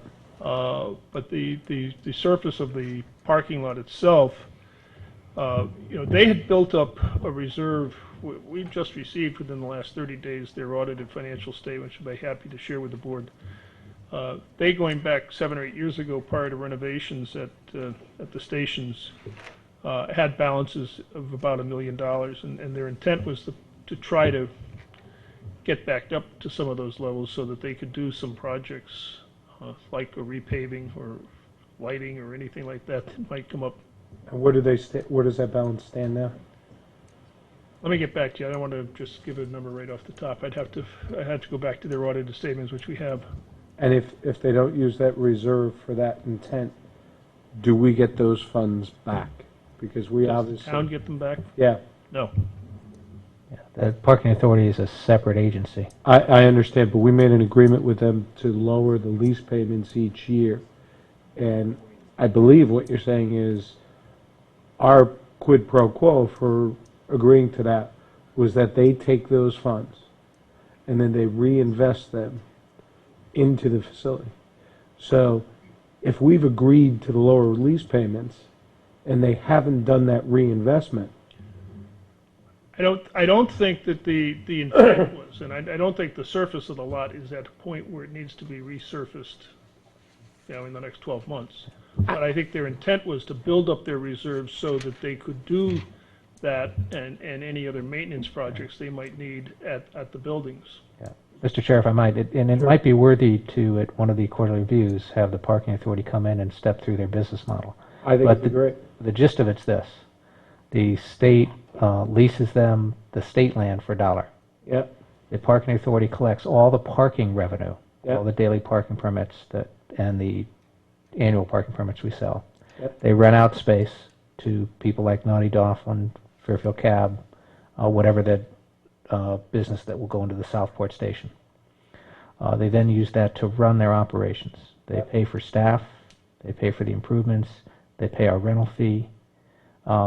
I think if you remember back to last summer, at I believe your request, you got a copy of the latest P&L part of that that showed, I'm going to say, approximately $1.5 million in revenue, $1 million something in expenses, about $100,000 to $200,000 in possibly in surplus. That goes in, that builds up the surplus, and their mission all along, and what DOT has charged them to do, is maintain the stations. Right. And I just want to see, I know all that, and thank you for the summary because it was very good. But what I want to see is what their plan is now for the funds. Because we're obviously, as Mr. Hiller just said, we're taking less and less rent for that, which is fine. Because we want them to maintain the train station and make improvements in the train station, or on that parking lot authority rather, not the train station itself. And I just want to see what they're doing with that. I think you may be reading more into that quid pro quo than, at least that I can find in any documentation. I'm going by what the chief fiscal officer said, so if he's read into it, I'm reading into it. So. Is that the one book, one town type of? Exactly right. All right. Any other questions on that item? Can I just ask a quick question? Absolutely. Okay, the parking authority, who exactly is that? Is it a private entity, a state entity? Is it Metro North, Amtrak? What is the parking authority exactly? Paul, it's a quasi-town agency, much like the WPCA, where they take income in, they manage their department. The town appoints the board of directors to that group. And so from that standpoint, but they run their own business, so it doesn't impact the taxes or our operating statement from that standpoint. Okay, thank you. The other thing Right, that I the only would way point it out does go is back through to this line. Page 21 in the budget book, the last item, Right. object 49301, parking authority annual reimbursement, which is $80,614. That's an amount which contractually goes up 5% a year. And for that, basically, we are leasing them office space in Town Hall. They have office space in the planning and zoning area. We are also providing them access to our accounting system. They go in there and we process their payments for that. The main thing that we do there is the sweeping and plowing of the lots in Fairfield and in Southport for that $80,600. So this year, unless tomorrow evening at this time we get a blizzard, we probably made some money on them. So it's a Last year flat- we probably lost a lot of money on them. It's a flat fee. Yeah. Okay. Thank you. Any other questions, comments? One thing I think Mr. Lombardo left, on the rental, can we just get a comparison when we did the Penfield renovation, there were certain assumptions that we built in, revenue assumptions related to rental income and what was going to happen over the next few years. Can we, and I don't recall them as I sit here, can we ask when they come back in for their operating budget that we look at what those projections were, the original projections versus what's here? Because it looks like it's not going up significantly on the rental side year over year, which could be 106 could be low. I mean, there, or it could be high. I just want to get an explanation on it. It's gone up dramatically over fiscal 11, which we would expect, but I just want to see where we are with that. We'll get that for you. Yeah. Thanks. Thank you so much for that. Any other questions on rents or anything? McCarthy, Vahey. The rental income for school buildings, is that a number? Who comes up with that number? And why the change? That's a number, the 38,000 is a number that we took from the Board of Education book. I think it's probably, if you look at it historically, a little low. This is for groups, primarily not-for-profit groups, that utilize this building or any other building from the schools. They have a full policy on that, and that's a rental fee beyond the charge for custodial services too, because they're also charging on a direct dollar-for-dollar reimbursement for the custodial services. It also can be a charge for the rental of some of the fields, some of the athletic fields too. So is it Mr. Cullen probably that, or someone in his department? Primarily Mrs. Munsell. Okay. Comes out of her, the lady, is a woman, Miriam O'Donnell, who administers this at the Board of Education, but it would be Doreen Munsell, the business manager, who would be more conversant on this. Any other questions? Okay, seeing none, we'll go to page 24. There's 3 items, special assessments and premiums on bonds sold. Any questions, comments on any of these items? Mr. Hiller, these are all flat with the prior year. Anything of note here? Yeah, the only thing on the premium on bonds is that it in a sense becomes a cash offset to interest payments on debt. And you know, I'm certain with the amount, you know, we anticipate selling bonds in the high 30s this year, close to $40 million worth of bonds, and we will get a premium. But that premium factors into the net interest cost.